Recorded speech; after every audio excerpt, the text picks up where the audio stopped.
And welcome to the November 7th, 2012 meeting of the Falmouth Conservation Commission. First item on the agenda is a presentation by Wilkinson Ecological Status of Bernstein Coastal Bank Restoration Project.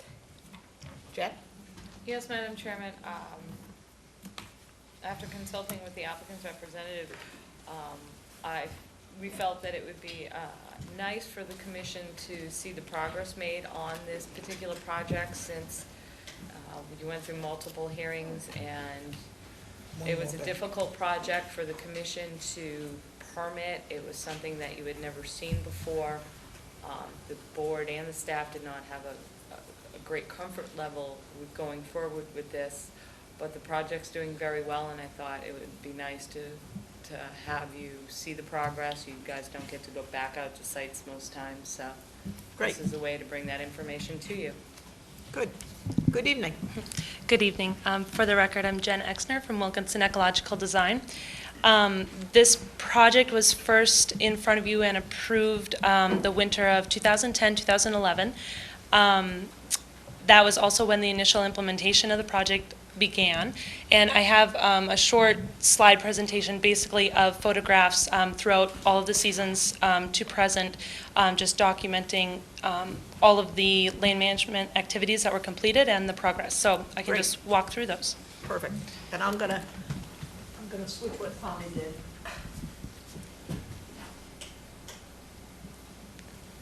So during the initial implementation stage, which was again in winter of 2010-2011, the first thing that was done was essentially all of the native vegetation, what little of it there was on the bank, was identified and protected during the implementation process. The existing vegetation that was native included bayberry and beach grass down on the flat part of the side, the toe of the slope, and some staghorn sumac was growing on the bank, along with, I believe, a cedar and a few black cherry. Other than that, everything else was either a state-listed invasive species or was considered a non-native invasive aggressive plant. So after things were identified and any natives were identified, basically we proceeded with a pre-treatment of all of the invasive vegetation on the site, and that was followed by its removal. After that, actually you can probably flip to the next one. After that, the entire area was seeded with a native salt-tolerant seed mix of predominantly grasses, like poverty grass, purple love grass, red fescue, switchgrass, and little blue stem. The area was then covered with a 100% biodegradable erosion control blanket and staked in place. Within that first season, during March, we started to see germination on the bank. By June, as you can see on the picture of the right, basically the entire bank, we had been able to establish a well-established herbaceous ground cover across the entire bank during that first summer. So you can maybe proceed. Before, I'm kind of backtracking a bit, but before the work was done on the bank, any of the pre-treatment or anything, we installed the erosion control barrier. We had presented you with 3 different options because there was a fear that just the silt fencing and the straw bale line for the limit of work, the construction work, was maybe not enough. I know that there was a lot of hesitation about disturbing any of the soils on the bank to remove invasive root material and things like that. So we went through the extra measure, providing you with 3 different details for an extra type of barrier, and this is the one that was approved. So that was all installed. This is an image of the erosion control blankets going down over the areas that had previously had the vegetation removed from it. You can see at the top of the slope, the blankets were all trenched in to hold them in place. This is just another quick photograph. We installed straw bale lines where we felt it was necessary on the grade, even though it wasn't something that was included on the plans. We took an extra precaution in doing that. And this was essentially after all the blankets were in place across the entire bank. You can see on the other side of the stairway where the staghorn sumac were located, right around the property line between 282 and 288. So all of that was left in place. There were the black cherry are further left on the bank over on the 288 property. Another shot, you can see also the commission had requested that a row of straw bales be put in at the toe of the slope to again be an extra protection measure if anything were to happen to that bank. So then in the following season, essentially summer of 2011 was where we really started our first year of follow-up treatment. That year is one of the most critical years because we have a huge influx of seed source from bittersweet predominantly that comes back, and then we have any root material that weren't completely removed or that the herbicide treatments weren't 100% effective on. That's where we find a lot of that resprouting. So that first summer in 2011 was really where we completed very comprehensive follow-up treatments on any of the invasive species that we found coming back. By the end of that summer, so in fall of 2011, we felt like we had reached over 80% control of all the invasive species, and so then felt comfortable in moving ahead and implementing the planting plan. This was right before planting. You can see in the background across the other side of the stairway, you can see flagging that was laid out by one of our crew leaders for the planting of the shrubs. Between the two properties, well over 1,000, I believe, shrubs were actually installed on this bank. So this is right before planting. This is during planting. And this is after they were all planted. You can actually see it in the aerial photo. It's quite interesting. Google Earth happened to update their photographs around the time when it was planted. So this, right now you can see, in this photograph more specifically, you can see all the bayberry. And that's just another shot. So then we moved into this last season, which was the second year follow-up, summer 2012.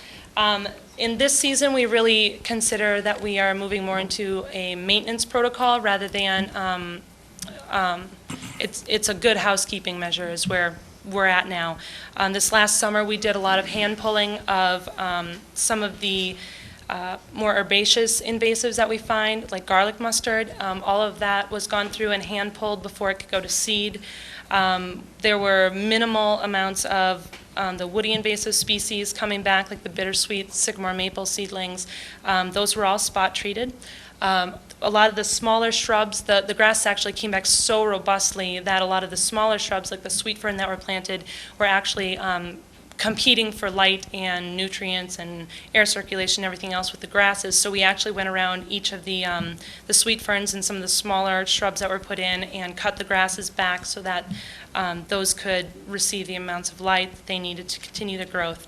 At that time, we removed the corrugated pipe at the top of the bank because the bank was entirely stable, as well as removed any large pieces of the straw bales at the bottom of the bank that hadn't disintegrated or over the past 2 seasons, essentially. These are just some images of some of the very small seedlings that we saw coming back. There was only one sycamore maple stump that just hadn't given up the ghost yet. So just one last final one that we completed a treatment on, and we didn't see any resprouting after that. So these are some of the images from this past summer. It was around June, actually, when I was out there and completed some assessment for the monitoring report that was required. Some of the native cool season grasses on the bank were observed at having an overall height between 30 and 48 inches. The bayberry had between 4 and 8 inches of new growth on it in just one season. They were just planted that previous fall. The sweet fern even had 2 to 4 inches of new growth. The clethra was 2 to 3 inches of new growth. All of them were developing flowers at the time when the observations were taken for the report. And really invasives were very minimal through this past season. It's just a few of the wildflowers that were in one of the seed mixes that were coming back. You can see the bank is very well vegetated.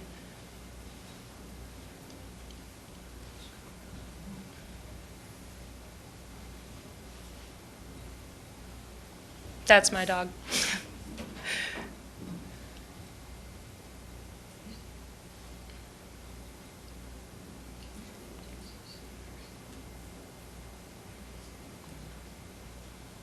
And I think we're almost to the end of them. That may be the last one. Yep. So It's a Well, thank you very very quick much. overview. Absolutely. If you have any questions, I'm more than willing to answer them. Okay, let me go down the board. Any questions? I'd like to just say that my personal experience, this is the site that I was working on.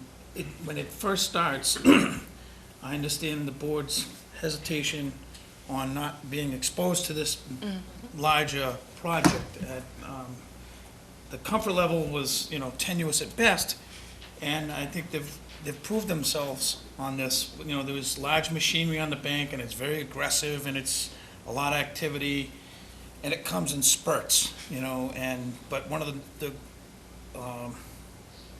the nicest things is that I was never having to be concerned about the activities there, because they were controlled very well, and the mat that they're in, the trenching in, it was impressive to see a properly installed mat. All these steps were just one after the other, and they've had to come back and replace things that had died off, this, that, and the other. The attention to watering, that was a big deal. We had temporary water, and to have personnel come down and make sure that things are watered, and watered correctly, not overwatered, but, it was days of setting up these temporary stands to make sure that certain things got watered a certain way. And it was a relief to not have to worry about that bank. And it has come back and thriving, and I think in the next 3 seasons, it's really going to mature into a community of plants. I can't believe I'm talking like that. A community of plants that will be beneficial and self-sustaining, that the invasives are going to be controlled or easily controlled if they have a small foothold. Yep, I think that after this coming season of 2013, we'll probably be at the point where we've reached what we consider to be functional eradication. So essentially, at that point, it will just be a simple matter of 1 or 2 environmental technicians coming through maybe twice a season just to double-check anything, get any seedlings that may be coming back. There are still sycamore maple present on the property, very large specimen trees, so there is going to be a continuous seed source for them to get reestablished, but that's why we work very hard with our clients to establish a maintenance protocol that even goes beyond your order of conditions. So, Court. Yeah, you just alluded to the control of invasives, and bittersweet and all those good guys are about as persistent as you can get. yes, sir, they are. And I think I think what you've done is very impressive.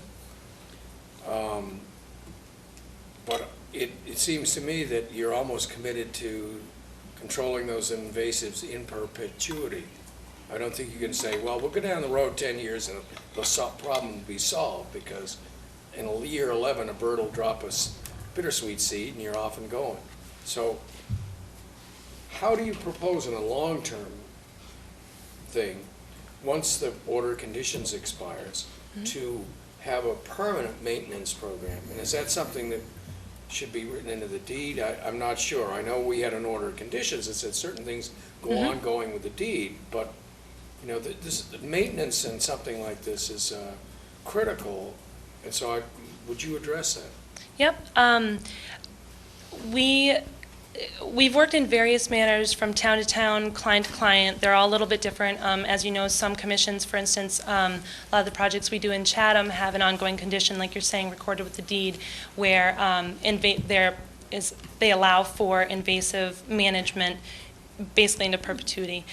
With our clients, we have many contracts that have extended beyond the order of condition, the life of the order of condition, beyond the certificates of compliance, where it becomes a very nominal yearly fee.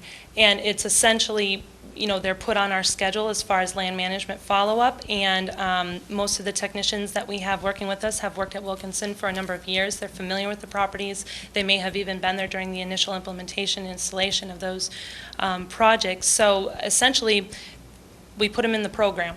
And every year, we get in touch with those clients in the spring. We make sure that they are on board for a follow-up treatment or for a follow-up season. And with many of them, like I said, it's simply a matter of one or maybe two technicians going through the property twice a season.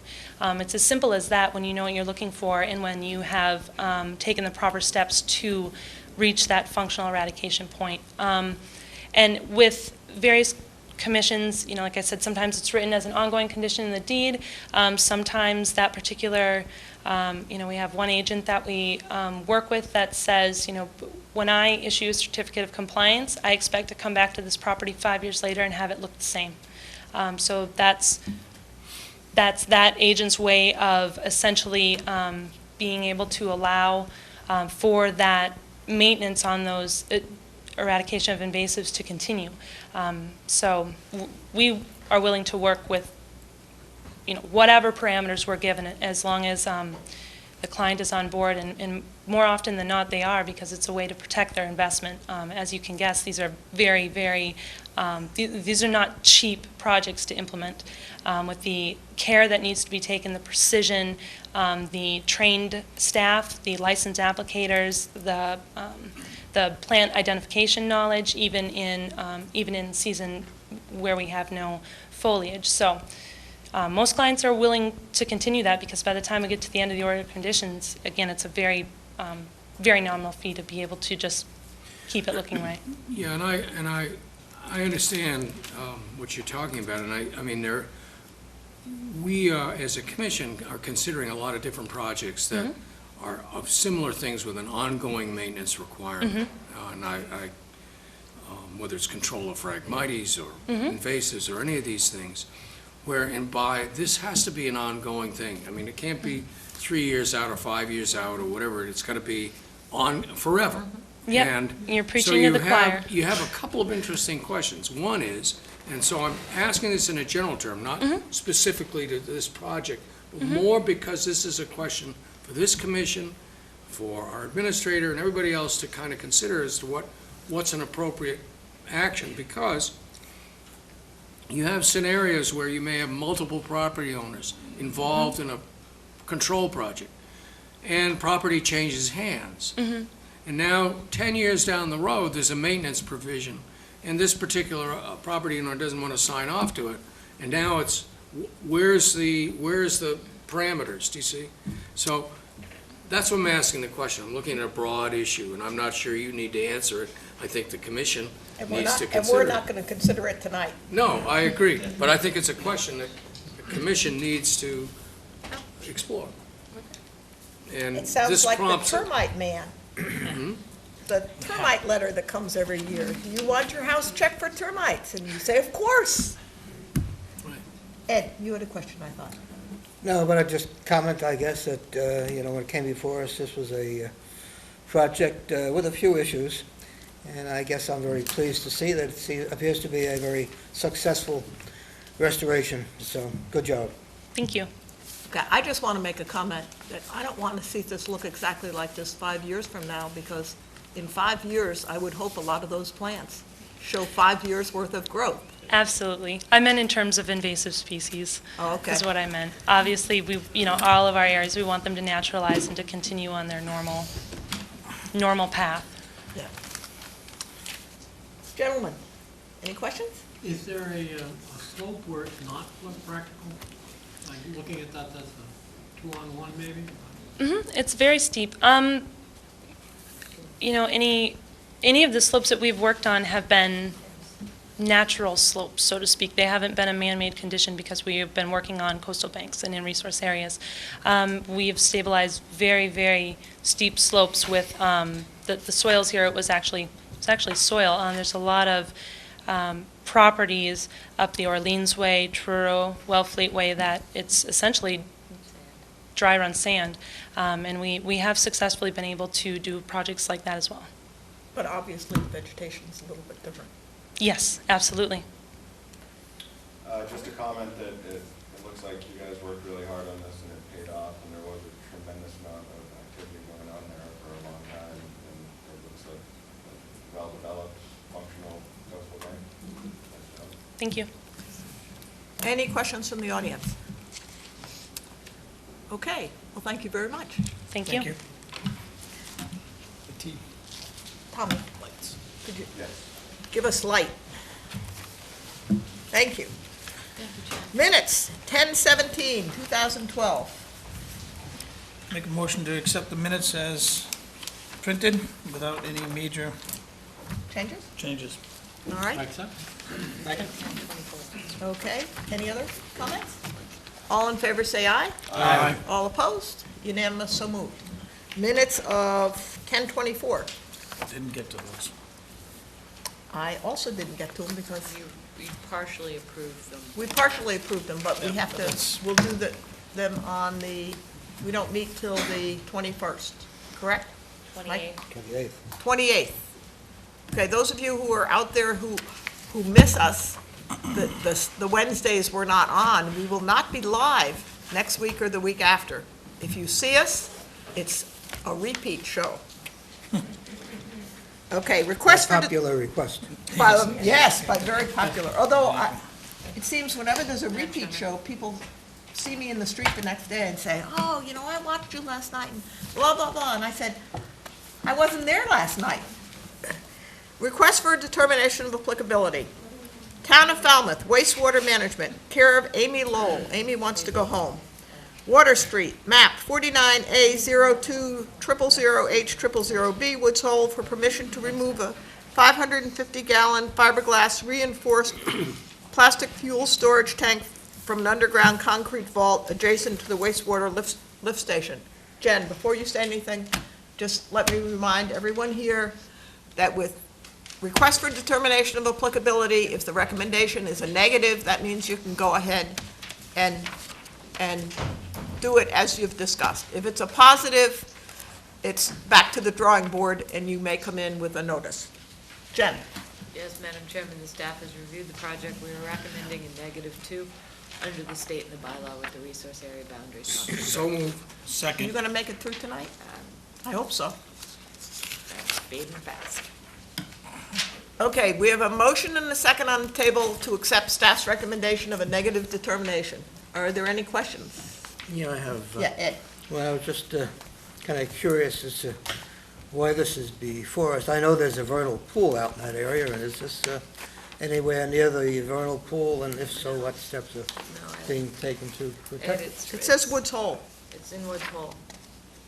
It's a lift station. Oh, It's not the North I'm- Falmouth. off of I'm sorry, Water Street. my head is somewhere else. Yeah. Okay. Just Any questions from the turn around audience? a bit, Ed, that's all. Amy doesn't want to speak. I'll take a vote. There's a motion on the table to accept staff's recommendation of a negative determination. Correct. Who moved? You moved, didn't you? Courtney moved, Courtney I moved. seconded. Yeah, I moved it, yeah, I'm sorry. Are we all together? Everybody's ready for the vote?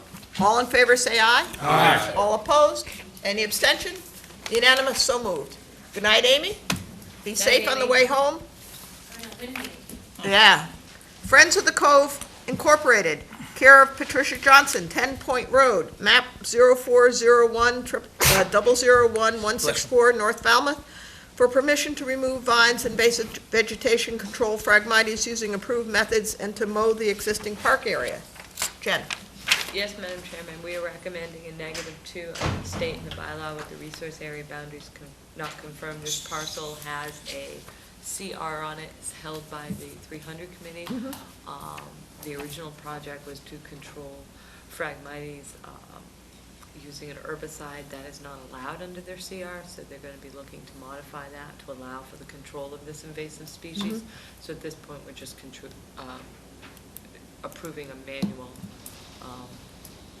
maintenance on Removal that. maintenance, yeah.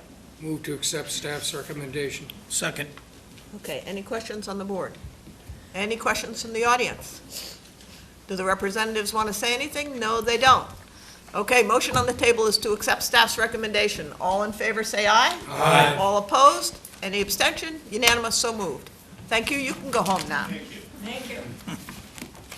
Okay, Gansett trustees, care of Ellen Adams, Gansett Road, map 490316 000B, Woods Hole, for permission to remove dock pilings and replace with greenheart pilings, remove and dispose of 3 float piles and replace with 2 piles, all work done from a barge.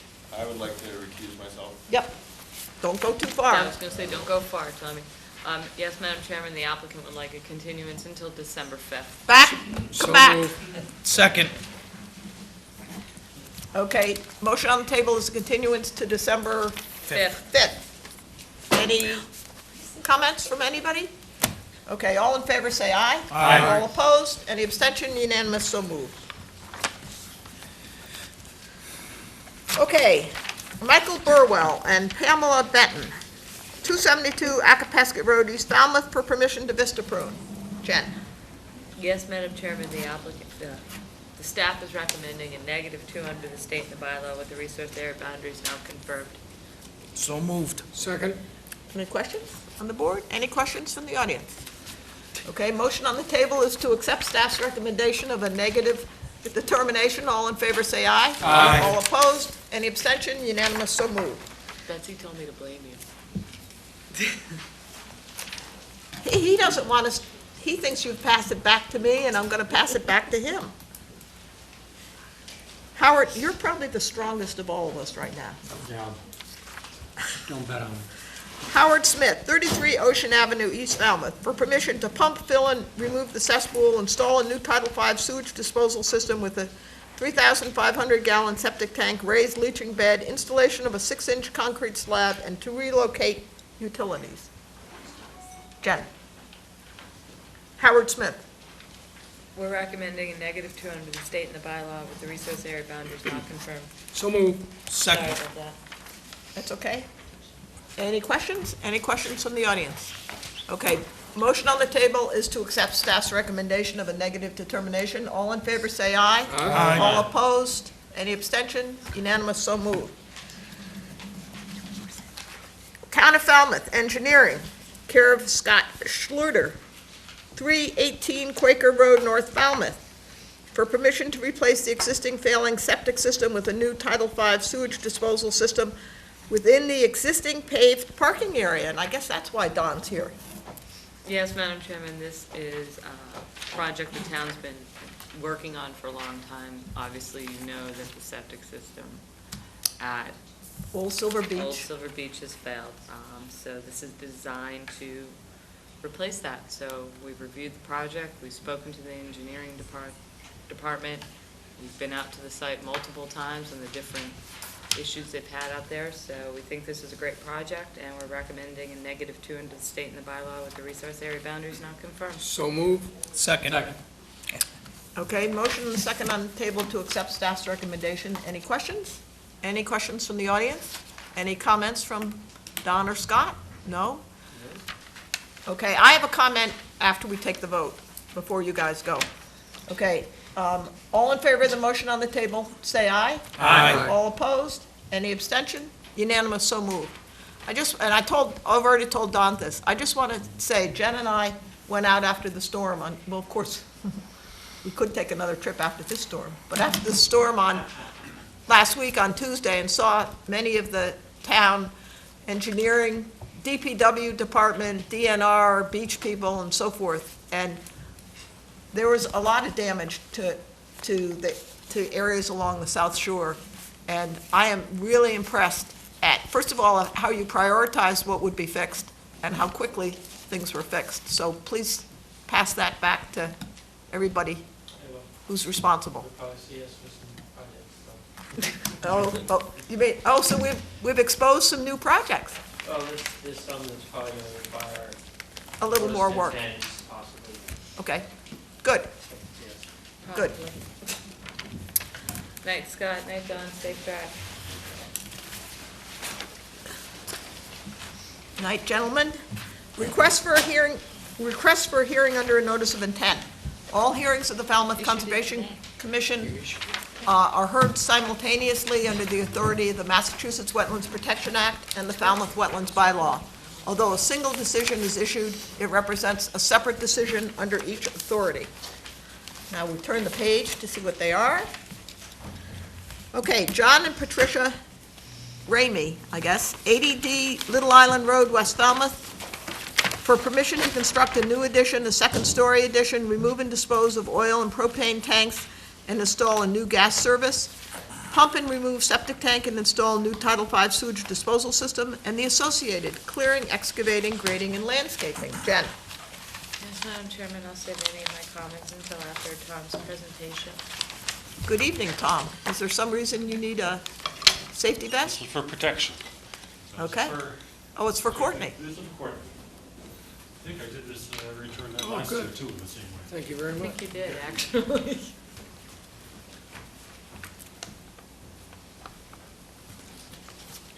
Don't even think it. Oh, all I get are the green You're cards? gonna put it on, right? Sure, pass it down if you want. There is one from a month ago for Seacrest that just came back in, and there are those. Okay, I'm gonna give those to you. I'm gonna give this one to Seacrest. you. Now, may I, Can you fix him? That way I'll remember to take it home with me. You have it on backwards. I know. Here, here. I'm too old. Somebody else has to dress me. I'll lose the last one's there, I think. I know someone will ask for details for the dry wells. If you will accept this plan with a revision. We're gonna assign that task to Tawny. If there's no details for the dry well, you ask for them. Okay, but he's provided them to everyone, but He has. Yes. Which is consistent with the request. You put that in, there you go. Arthur's gone. That's right. Thank you, Tom. It was Arthur's job. All right, thank you. I'm Tom Bunker with BSS Design. We prepared this plan. And as I was going through and filing it, I feel it actually could have been done under an RDA because nothing is actually really within the buffer. But We really enjoyed visiting the site. But because I enjoy coming here so much. And we I, enjoy seeing you. We enjoyed visiting the site. Tommy and I went out. Okay, good. There is an existing house here, which from local stories actually used to be on this foundation here, and at some point, I don't think it was in a hurricane, but it got moved back to here, to its present location. This is in West Falmouth Harbor, sort of just somewhat inside the breakwater, but not quite into as far east as Snug Harbor. But it's in, I don't know if that little place has a name of its own, but it's in that lobe of West Falmouth Harbor. It's around the corner from Little Island. Yeah. Well, it's From the Little Island. from the little, access. from the real Little Island, yeah.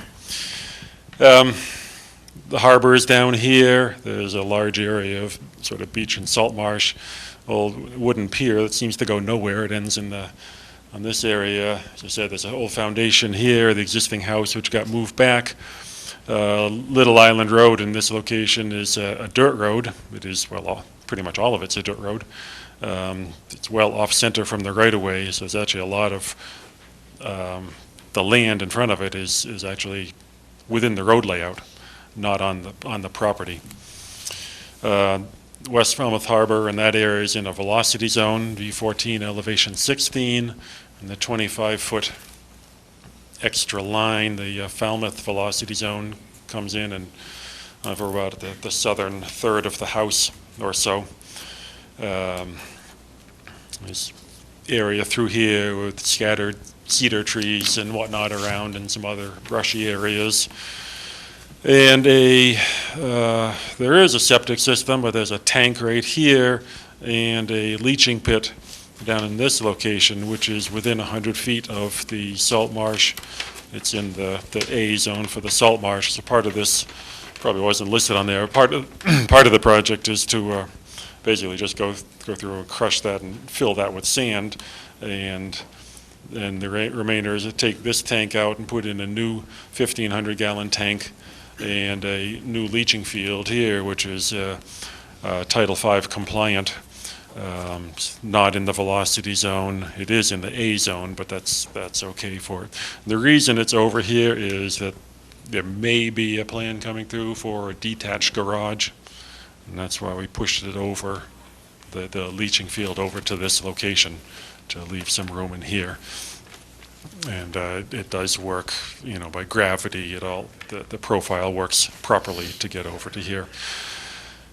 On this house here, the front part of the house will have a second floor added to it, just on this hatched area, the darker shaded area, and then there's a small addition, which is part open porch and part entry vestibule added on, about 9.5 feet or so added on to the front of it.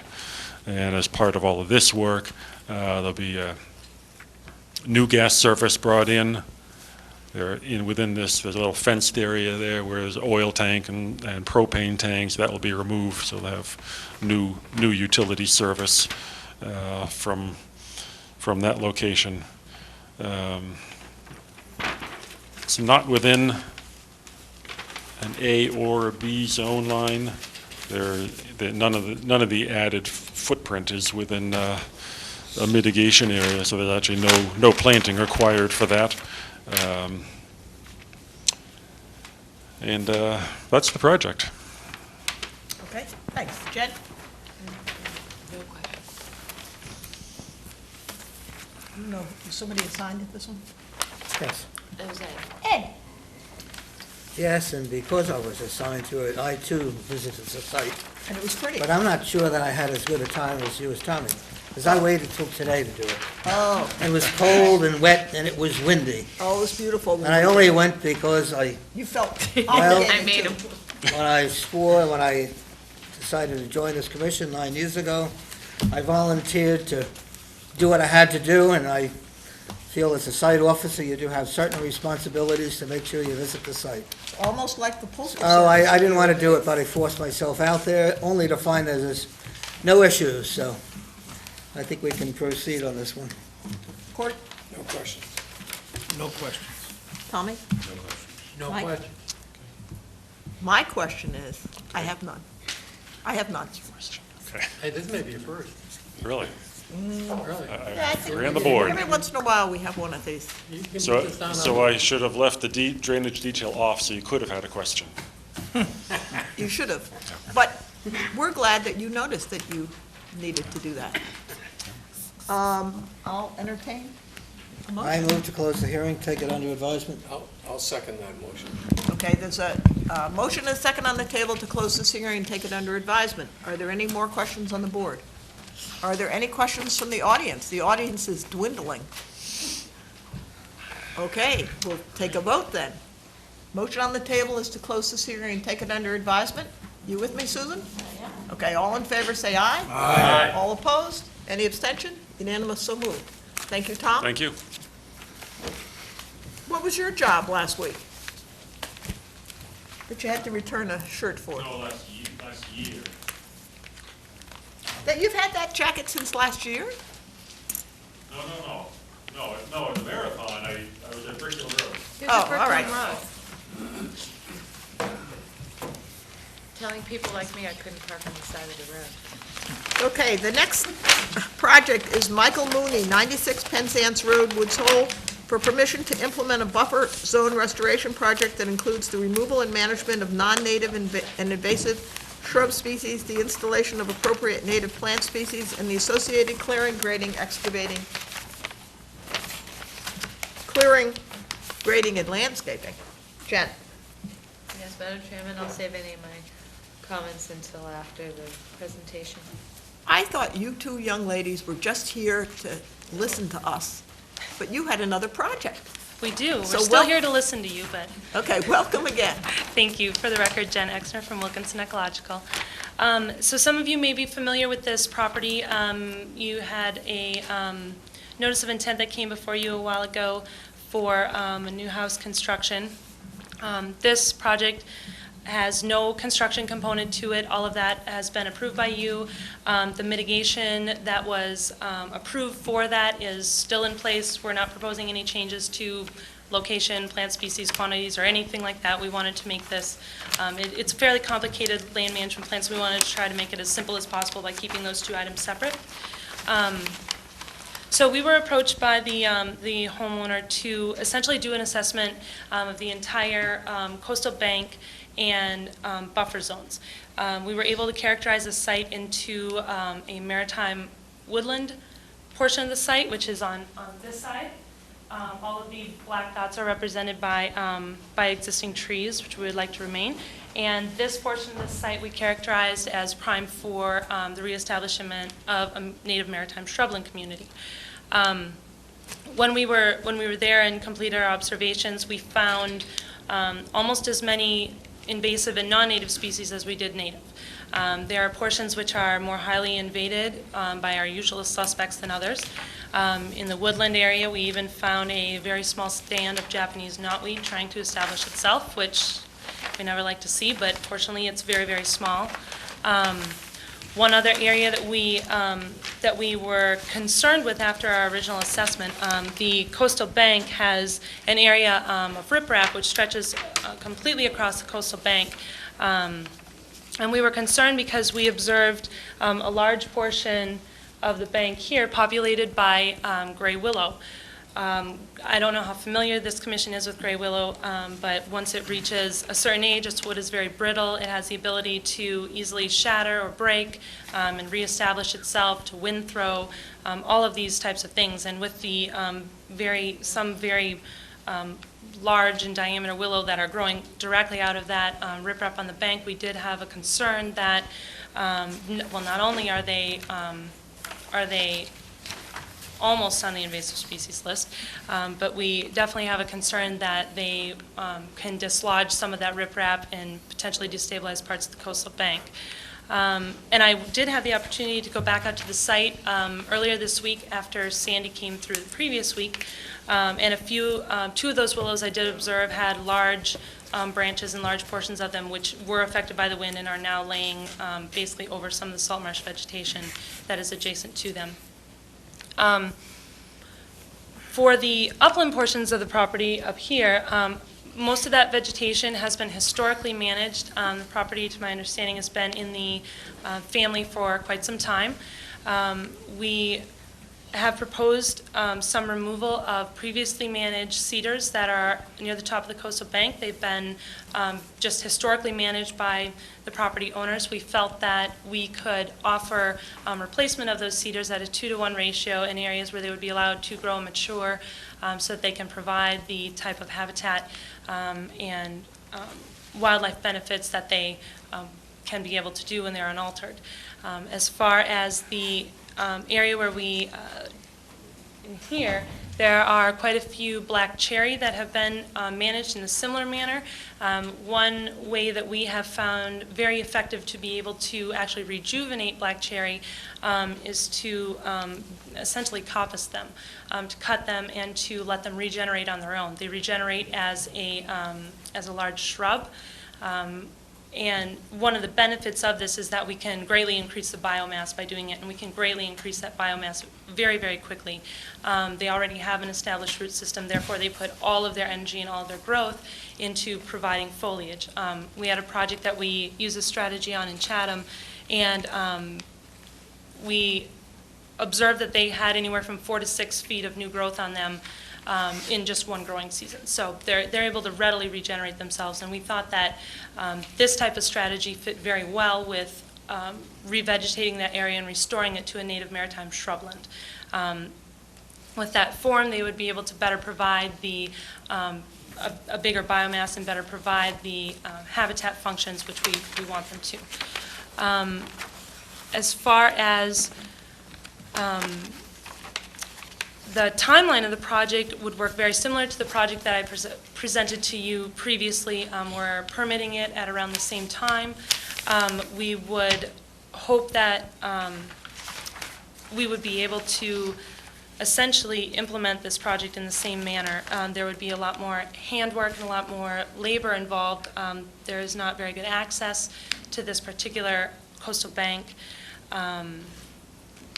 I'm trying to think of some of the other nuances, as I know it's a fairly lengthy proposal. That's one of the reasons why we try to provide a lot of detail for you in the land management plan.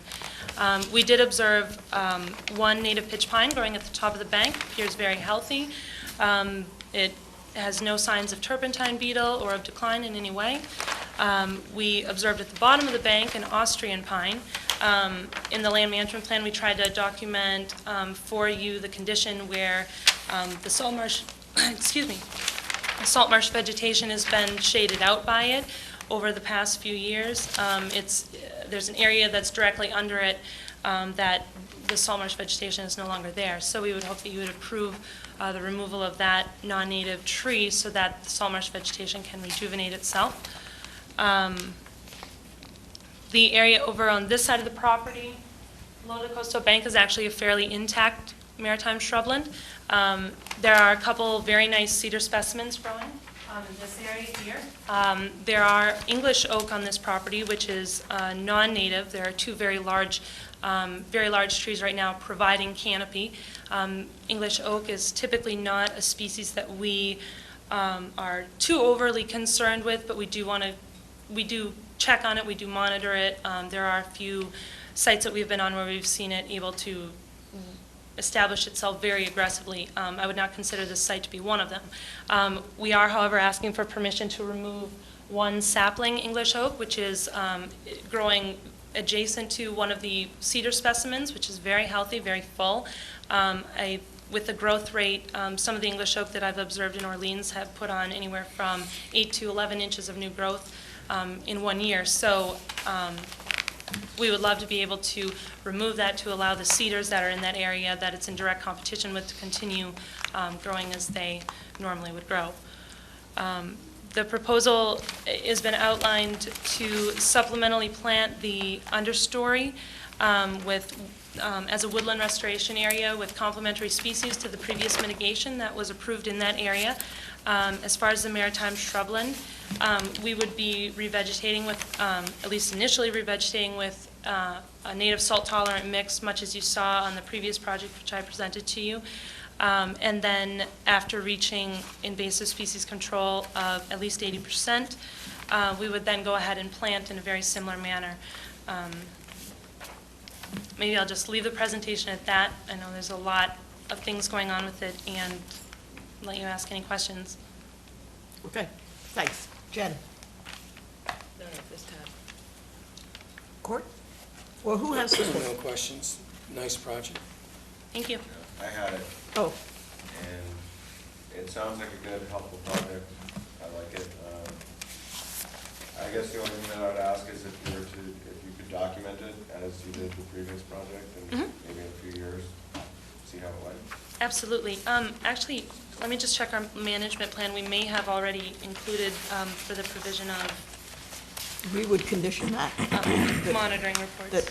That they would be required to have monitoring reports. And actually, we have that in our plan. We have to Yeah. submit annual monitoring Yeah. reports in the winter months so that we can document from spring through summer and fall. All right. Maybe in a few years, they can come back and show us. Yeah. I'd love to. Good. The civil engineer has no question. All right, thank you. The site here, a lot of this is more handwork than the Yes. previous, just because of the logistics of things. Yes. So, and, boy, good luck. I wouldn't want to be the one having to do it. Especially not this winter. Yeah. But our crews are tough, so. I guess they have to be. Okay? No, looks like for you, it's a good project. Thank you. Go for it. We try to be very thorough, if at all possible. Good. Jen, I'll circle back to you one more time. Courtney? I'll move to close the hearing and take it under advisement. Second? Okay, any further questions on the board? Any further questions from anyone in the audience? You all look very serious out there. There's a motion and a second on the table to close this hearing and take it under advisement. All in favor, say aye. Aye. All opposed? Any abstention? Unanimous, so moved. Thank you very much for your time. So you're leaving now. Well, We are leaving. Be safe on your trip home. You probably have a ways, you're out that way? Yes, ma'am. Orleans. Thank you very much. Drive safe. Be careful going home. Nina Weber, 50 and 60 Associates Road, West Falmouth, for permission to replace approximately 133 linear feet of an existing vertical stone wall and concrete seawall with a sloped riprap seawall. Deposit 30 cubic yards of sand to create an access ramp, install mats for protection, I guess, native plantings at the top of the seawall, and associated clearing, excavating, grading, and landscaping. Jen?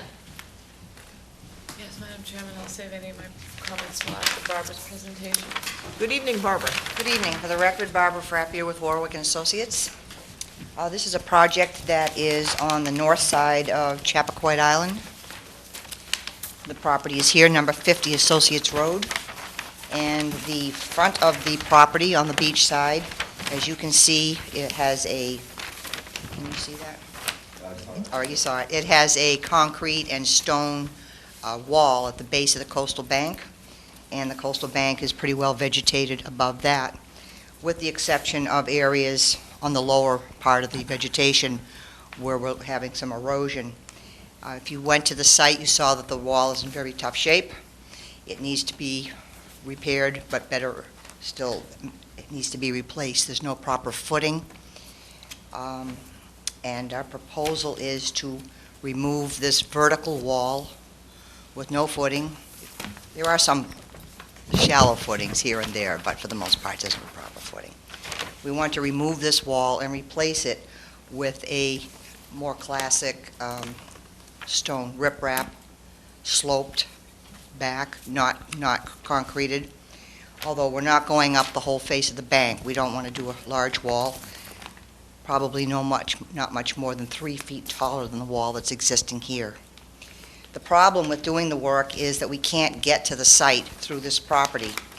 I put a little picture of the house up here. If you saw that, you can see there's no way to get around that house to get to the top of the bank. We don't have an ability to use a barge. It's Nina Weber. I was corrected on that, so I'll give it that.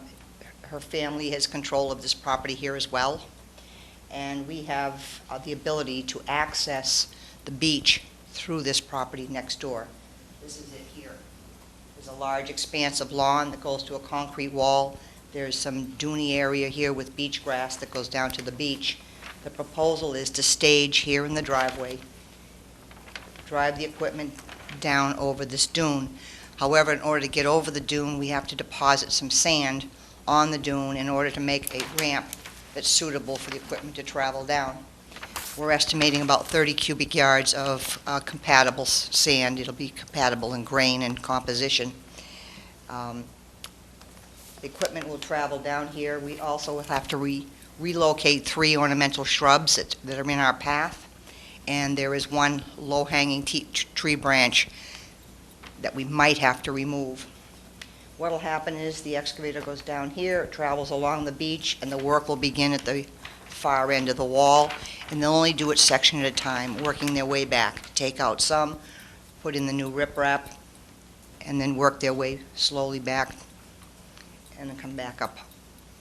Repave the driveway if it's damaged, repair any lawn damage, and remove the sand if that's what you would prefer, rather than us leaving it there. Because we're going to be eating up into the vegetated portion of the bank, we are also proposing to run along the top here additional native plants to make up for the fact that we are removing some plant material down here. I think that's about it. This is a velocity flood zone, so I just want to say that the stability of this bank is very critical. It's in rough shape, and Mrs. Weber is sort of being, as I said in the filing, sort of proactive. She doesn't want to wait until it totally is desperately falling down and we lose the bank. It wouldn't take much for that bank to go. It's very steep, and the wall is in very rough shape. So if you have any questions, I'll be happy to answer them. Thanks, Barbara. Jen? Yes, Madam Chairman, I went out to the site with the applicant's representative a couple of months ago. I voiced my concern then with putting the riprap further up the bank. I don't think removing the vegetation was a wise idea. I wouldn't have any problem or any comfort level with restoring in its same footprint the wall that's there now, but I can't support armoring further up that bank when there are other options available, like planting the voided areas on top of the wall and trying a different solution as opposed to riprap. Thanks, Jen. Okay, who has this one? You have this one? No, I don't have this one.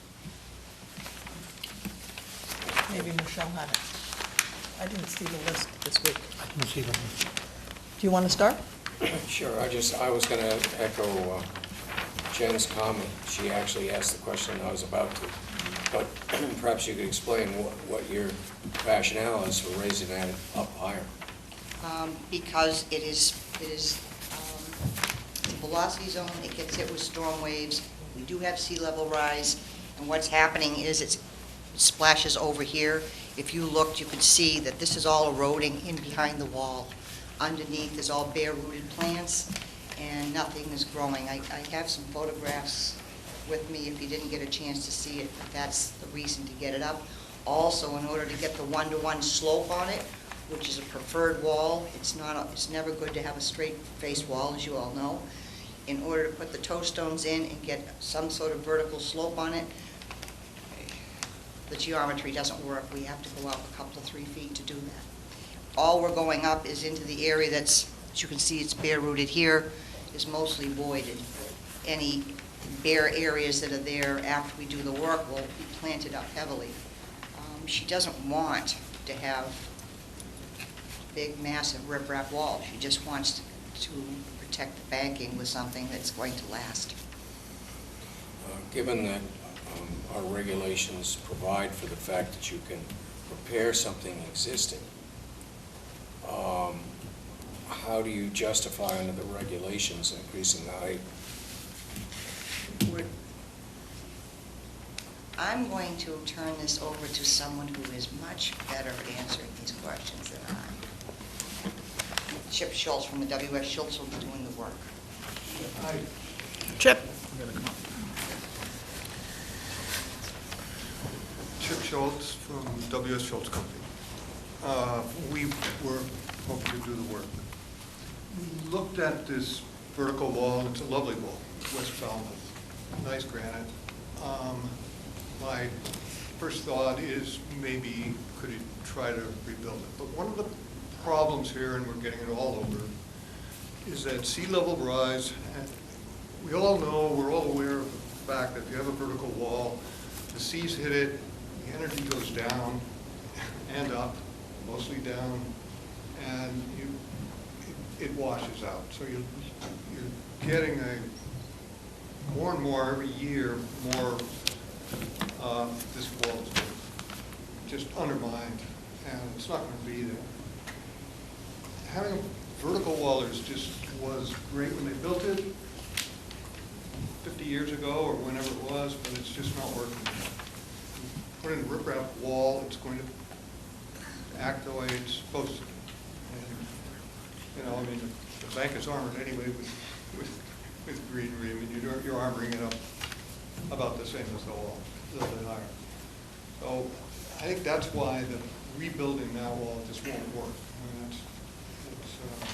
I mean, that's my opinion. And you're speaking of practical thing, and I'm not disagreeing with that for a minute, Chip. What I'm trying to find here is where in our regulations would permit that.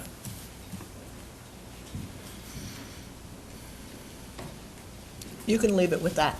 I am going to leave it with that. Thank you. Ed?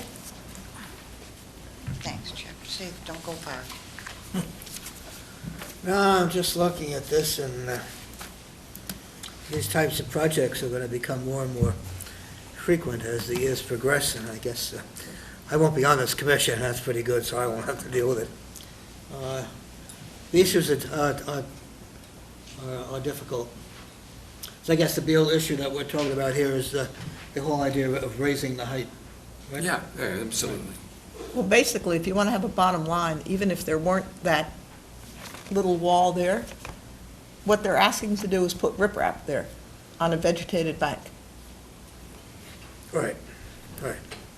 But there is an, but there is an, There is an There is an existing, existing but they're wall not there. really replacing the existing. They're putting something that's much larger than the existing footprint. well, in a sense, though, I could have, I myself would imagine that what they're proposing, I'm not putting words in their mouth, but I would imagine that they're proposing it this way because it would be a stronger and more effective wall than what exists. Simply to rebuild what is there now, probably, in my mind, wouldn't be a very good idea. My only question there is, the difficult part is building anything that's higher than what exists. Because the question's already been asked, I mean, the Could I just say? regulations just don't If I were allow to, that. if I were to keep it at the same height, in order to get a slope on it, because it would not be wise to build a vertical wall, as Chip explained. In order to get the one-to-one slope, with the bigger stone, now I have to move seaward. Under no circumstances do we ever move seaward with the exposed wall. It's just a rule, nobody does it, the state doesn't like it. And so the whole goal is to hold the seaward face and cant it back. But to cant it back, I need the extra height in order to make the slope and to put the toe stones in. This Chip did look at it, building it in kind, right there. But so you're gonna put back a wall that is functionally not a good wall at this stage of this property's life. And it does more damage the other way. I'm not a big advocate of revetments, never have been, but this wall, this banking needs some help, and we're only asking to do minimal help. And to this wall, we're asking for minimum elevation. And in the case like this, I know that your regulations are saying, you're saying that where do I have, that I can do it? But if the wall goes, the banking's going to slump. And you saw how that house isn't that far off the top of that banking. Ed? Yeah, so the existing wall, I'm looking here, I think what I'm saying is it's 6 feet, and you're proposing to go to an elevation of 8? Am I reading this correctly? It's about 2 to 3 feet higher than the existing elevation, yes. All right. Did you consider just going 6 and the extra 2 with some kind of what we sometimes call a soft solution? But I have to make my slope.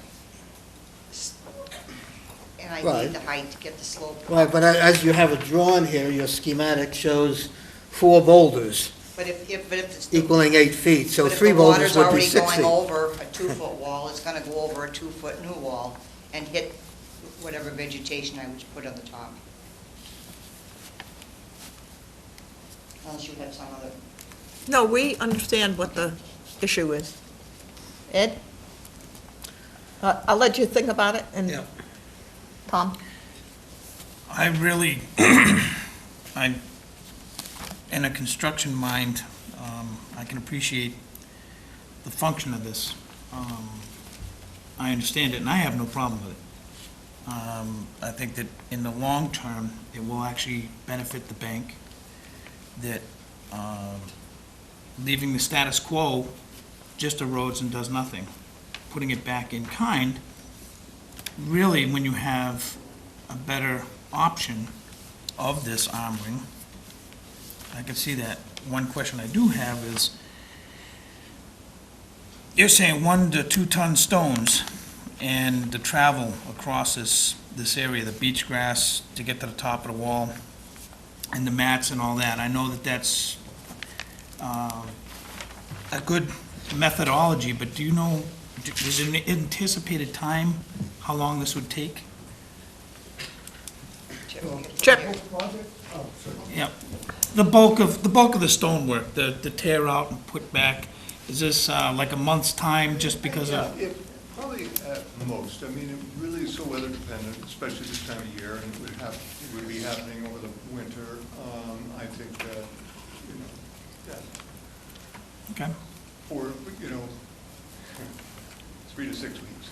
yeah. Something. It's just that, I'm not holding it to anything We because, don't want to expose a lot of the time, so we do a little bit at a time, take out some, rebuild it, and take out some, that's the way we ordinarily. and how big a machine do you anticipate using on that? Will probably be a, like a 15 or 20 ton excavator. Okay. We bring stone with a bobcat, All right, so the stone isn't very big. yep, Probably have a little bit more than a mini excavator there to handle it, so, but, not a huge. no, not a huge. okay. Thank you. Mike? It presents a challenge for me in that I think to do nothing is wrong. To replace it with kind would somewhere between wrong and wasteful. And I don't quite how it fits into our regulations. Somewhat, I'm in favor of it, but I'm looking for how so we open a Pandora's box for other sites. If we can make this work, I'd like to see it. So you understand the issue? I do. And we can But that's discuss why it, I'm, we can discuss it in deliberation, Yes. if you don't have any other questions. That's it. Tommy, You want to go first? you want me to go first? Okay, I actually went with Tommy, and Tommy's new on the board, and he read the regulations that apply to this, and he ticked through, he said, this house looks like it was built before 1978. Is that correct? That is correct. Which comes from the state regulations. He said, this is a vegetated bank. And I said, well, don't they want to just replace this? I kind of looked at it, don't they want to just replace this wall? And he says, no, they want to riprap this. And it's a vegetated bank. And he says, I'm a little bit of a quandary, but he said, our regulations don't allow riprapping. And he says, I understand because it's next door, they have it. And I said, let's look at what happened in New York City and what they're thinking about possible solutions down the way. And one of the things I'm really glad is that one of the arguments or one of the suggested fixes for the problem of Sandy is to put in these big floodgates. But there's been immediately there was a lot of articles pointing out the obvious, that when you put a floodgate in, and there's a lot of water approaching an area, that water isn't going to go behind the floodgate, well, at least until it gets above a certain height. But what it's going to do is it's going to move that water and that energy to either side. And looking at this site here, if there's a storm and there are big waves coming in, and you add this riprap to the system, it's basically going to take out all the dunes that are downstream. I would say that the fact that it would be sloped and rough-faced would do less damage than a straight-up wall. The sloped, rough-faced walls diminish the velocity and the ferociousness of a storm wave. The straight-up wall, you're banging it and you're spraying it. I would agree if we were talking about much larger heights than this, but we're talking about, But it's still going to run up. it's gonna hit behind, which it has a little bit. But- And you see what's down the end, on the other side. Rip-rap walls all the way up to the top. To that side. To this side here. No, I saw that.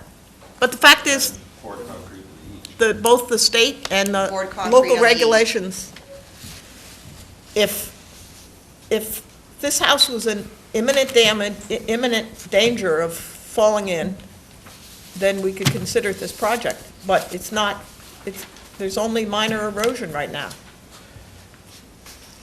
So you would rather have the wall collapse and then come back under an emergency situation, because that's It would what be we're an looking at. emergency. Well, first of all, emergency regulations don't allow replacement of any riprap.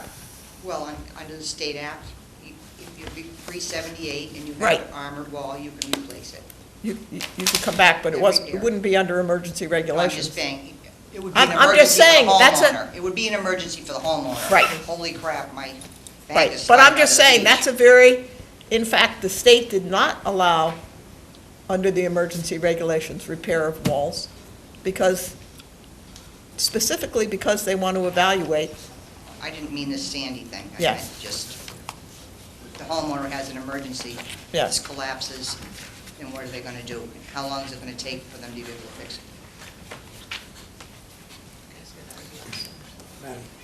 Yeah. Yeah, I do have two questions to ask as I hear the discussion here.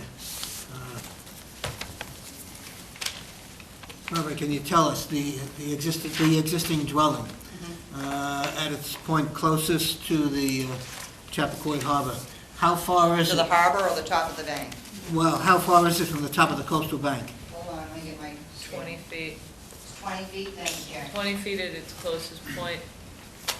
And do you believe, have Barbara. any, you probably don't have the information now, Yeah. but it might be helpful if you could find some information Sure. which talks about erosion in that stretch of landform. Is there any historical data showing a rate of erosion I which can would get give you us an that. inkling of the significance of 20 feet, if that's the number?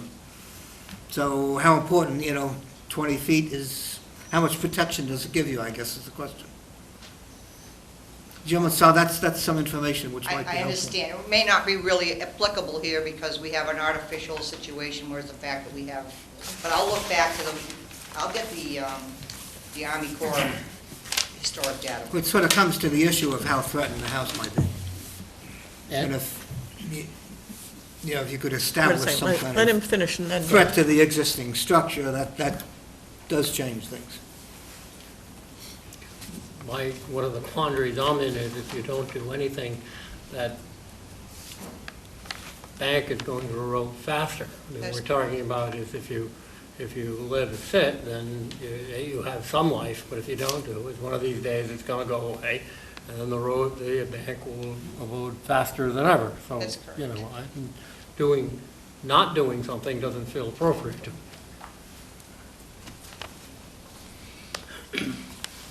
Betsy alluded to what happened in New York City, but I think some of the visuals that I saw from Falmouth, like the seawall along Minot Road, what happened in the storm there.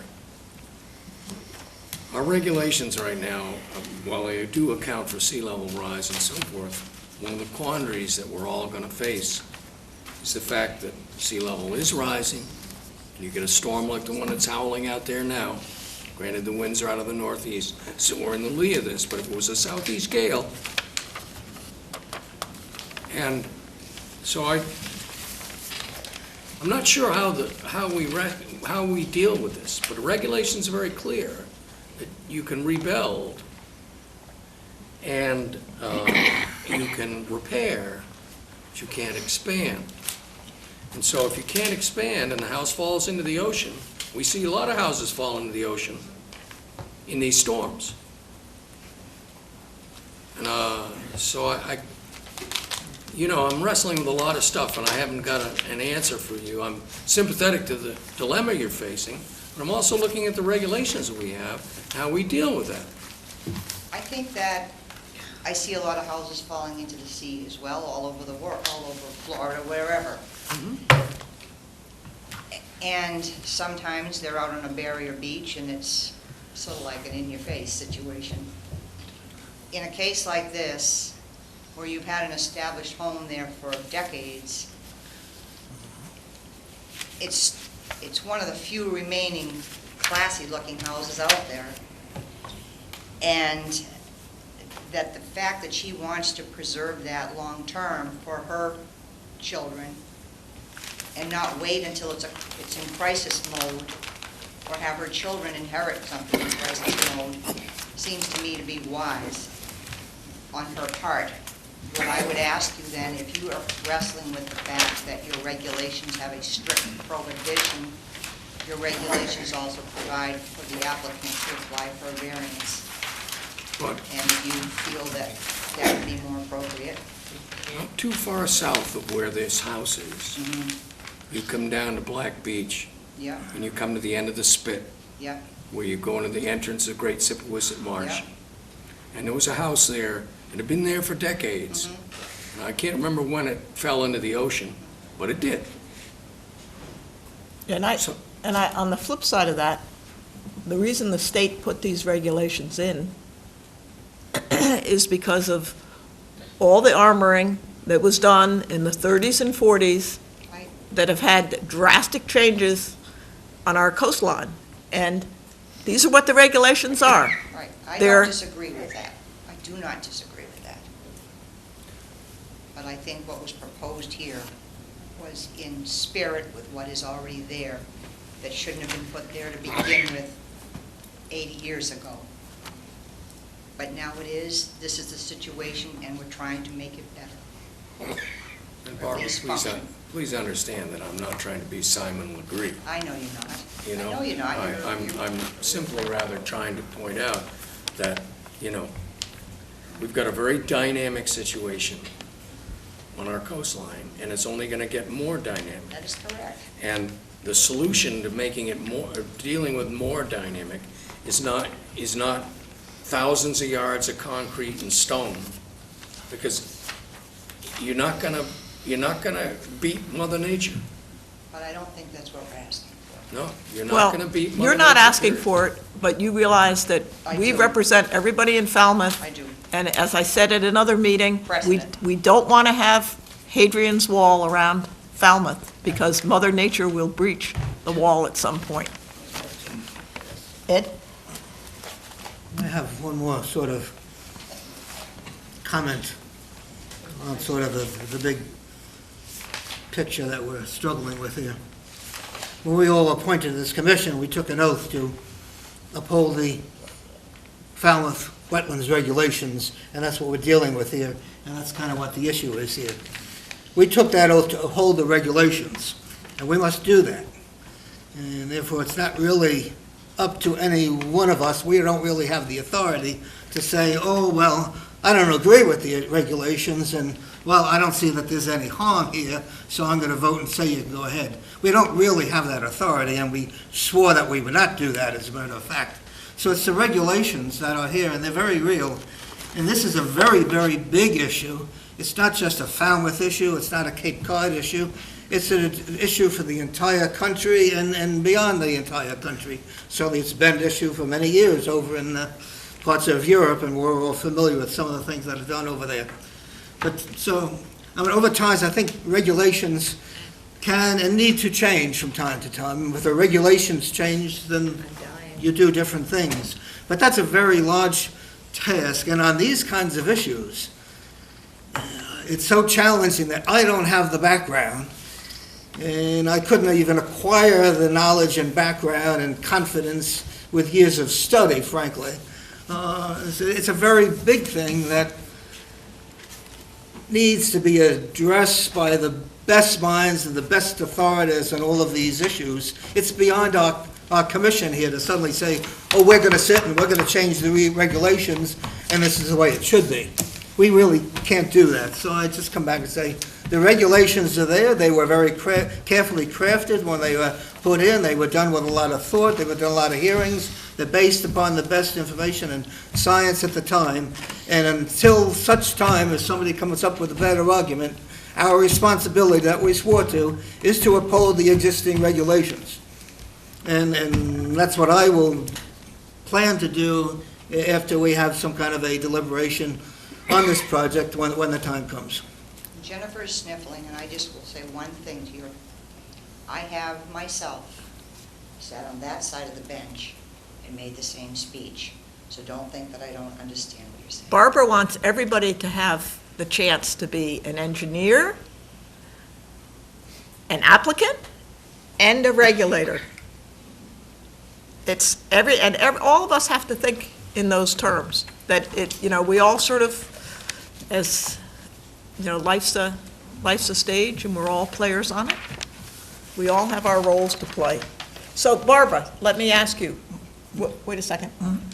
Are you going to want to continue it? Well, probably, if it's going to go down in flames, you bet. I'll have to come back and rethink this, so. Yes. Madam Chair, I'm just wondering, Yeah, we're not deliberating over the project. Do you have any more questions? well, after I get a dissertation about some things, I'm gonna put my 2 cents in, all right? Okay. And I'm But gonna. make it a Please do. short And I 2 will do cents. it with 2 cents worth of. Succinctly. Succinctly. Good. If the profile of the proposed armoring was the same height as the wall, would this still be something that wouldn't meet the regulation because of the design change of it? Yep. Because I'd be going more seaward. No, I want you to understand what I'm asking. The footstones are in there. The profile that you want, the one-to-one, whatever that is, you're not gonna accomplish that. You're saying I'm just that. saying, You're saying that. yes. If the Well, elevation, he's the saying top what elevation. Ed's saying.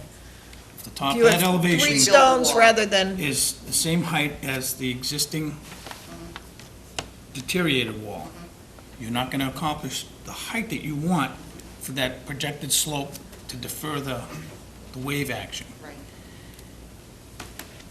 Is that, and I don't know if, is that something that's acceptable as replacement? And I'm. we would have to discuss that. Okay, thank you. You'd have to see a design change to see what you're saying. Yeah, we would have to, and that's what Ed started with. And I'm. 15 minutes ago. And Okay, guys. I'm sitting here reading through the very specific regulations on the issue, and I need to do more of that. Yeah, it's So I something we just would need have to discuss. read and understand what's written down, and that's what we're responsible for supporting. Whatever it says, and I have to read through it. So I'm going to ask, unless you have something else you want to throw my way to consider, No, I would like to get you home. that's what I'd like to get home too. If Jen needs to get home, she's dying over there. I would come back after speaking with Mr. Schultz and with the applicant. We would either entertain coming back with a variance request, filing for a variance request, or withdrawing the project or building in kind. Probably not. So I would like to ask for continuation. On behalf of the applicant, No, we can't do it until we have a date. there you go. Jen's looking for the date. So, I'm looking for a date. How much time do you need, Barbara? Do you need, like, the next one we have is the 28th, do you need more time? We could do the 5th for you. The 28th is the next available. So I have to have it in by the 22nd, Then that's Thanksgiving week, so. Thanksgiving week, or December 5th. December 5th. December 5th is the next one Is after that all right that. with you guys? Okay. On behalf of the applicant, I propose to continue this to December 5th. Second. Okay, motion on the table is a continuance to December 5th. Thank you very much. All in favor, say aye. Aye. Before I finish, are there any comments from the audience? Phew. All opposed? Unanimous, so moved.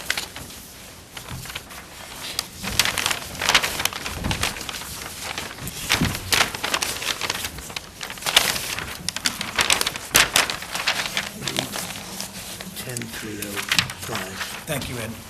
Or you might find it. Continued request for hearings under a notice of intent.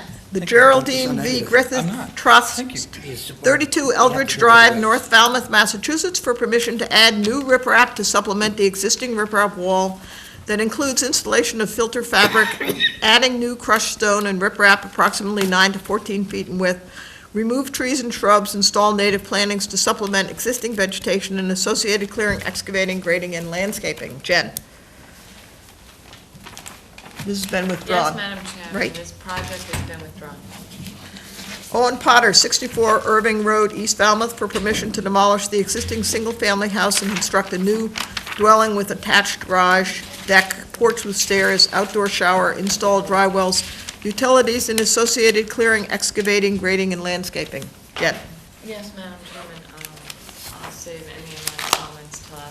for Sally's presentation. This Okay. was not, oh, you didn't open this prior to, So this is new. there's no formation. Are you still working here? Yes. Okay. I'm just having a thinking moment. Did I give you the right one? Yes. Irving No. Street. No, I'm sorry. That's quite okay. Good evening, Mike. Good evening, Madam Chairman, members of the commission.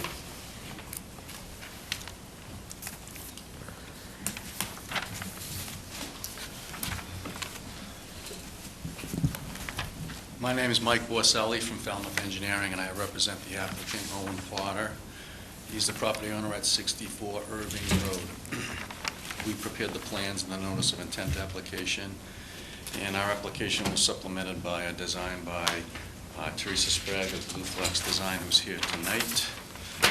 And we're both going to present the project and answer your questions. The property in question is 64 Irving Road, Lot 107. It is on the easterly shore of Great Pond in the area of Falmouth called Belmar. It's a residential subdivision. Irving Road is on the north side of the lot, and this is the last house on the end of Irving Road. Great Pond is to the west of the site. Adjacent to Great Pond is a salt marsh. There's also a bordering vegetated wetland. And the lot is in land subject to coastal storm flowage. There's an existing single-family dwelling on the property, and it's on the first sheet of the plan set. And there's also an existing subsurface sewage flow system and lawn areas, driveway, typical house for this neighborhood. What the applicant is hoping to do is get permission to demolish the existing house and rebuild the new house. And the plans before you show that. If you've been to the site, you're aware of the fact that the existing house is a split-level home, 2 levels of habitable space. Currently there's no garage associated with it. There's a deck and a driveway. And the 2 floors have habitable space. The lower floor is at elevation 5. And then you go up a half a flight of stairs because it's a split level. And the upper level is at elevation, I believe it's 9. So both, or all, I should say, of the habitable space is below the base flood elevation, which in this case is a velocity zone V18 with the base elevation of 13. The house is not built to any FEMA standards whatsoever. It has its traditional home construction. It would be,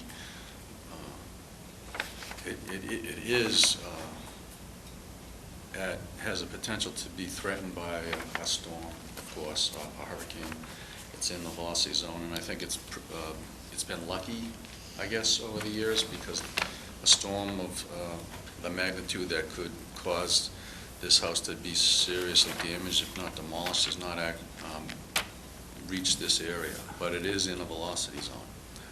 So the plan is to demolish that house that doesn't meet the standards and build one that does meet FEMA standards. And how will that house meet FEMA standards? It will be a pile-supported structure. It'll be elevated so that the lowest structural member of the design, or in this case the top of the pilings, will be 2 feet above elevation 13, set at 15, so that we have taken into account sea level rise as your regulations require in a velocity zone, a 2-foot rise in sea level.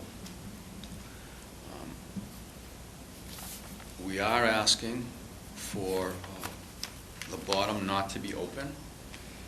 We're asking for the ability to have panels, and we used the same design and model that you recently approved on another house that was in a velocity zone where the panels are designed to break away at the top and fold down so that they will break away and allow the floodwaters to flow under, but they will not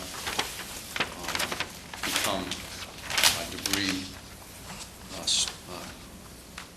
that could be a risk to the neighborhood or the environment. I believe I submitted this, but I'm going to submit another copy for the record. This is the same exact structural engineer who designed the same system that you approved on Little Island Road in a velocity zone. And I'll read it quickly. It's written to Mr. Gore.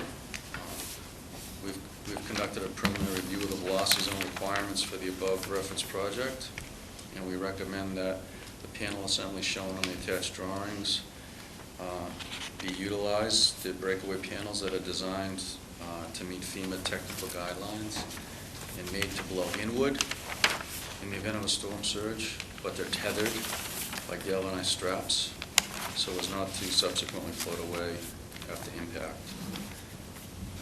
And he goes on to say, we believe the panel assembly satisfies the velocity zone requirements of the Massachusetts Building Code and FEMA. So, and there's a detail of that. You've seen it before, but I'm giving it to you again for this file. Thank you, Mike. And I'd just like to point out that I understand that the town, you, the Conservation Commission, have local regulations at FWR 10.38 that talk about open piling construction.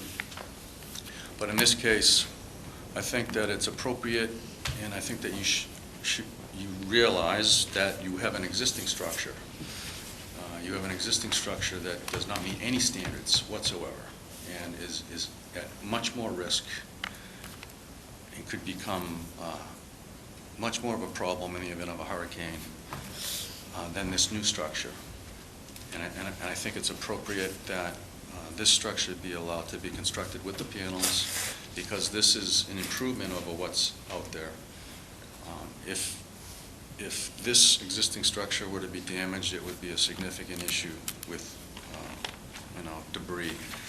And this system, although I recognize that for new construction, it would certainly be appropriate and would not even be a consideration to have the breakaway panels. But in this site-specific location, because of the existing conditions and the fact that the current structure not only doesn't meet the breakaway panel or any FEMA standards, all of the habitable space is in or below the base flood elevation. And in the case of this structure, all of the habitable space will be elevated 3 feet above the base flood elevation. So there's 2 significant improvements over the current situation.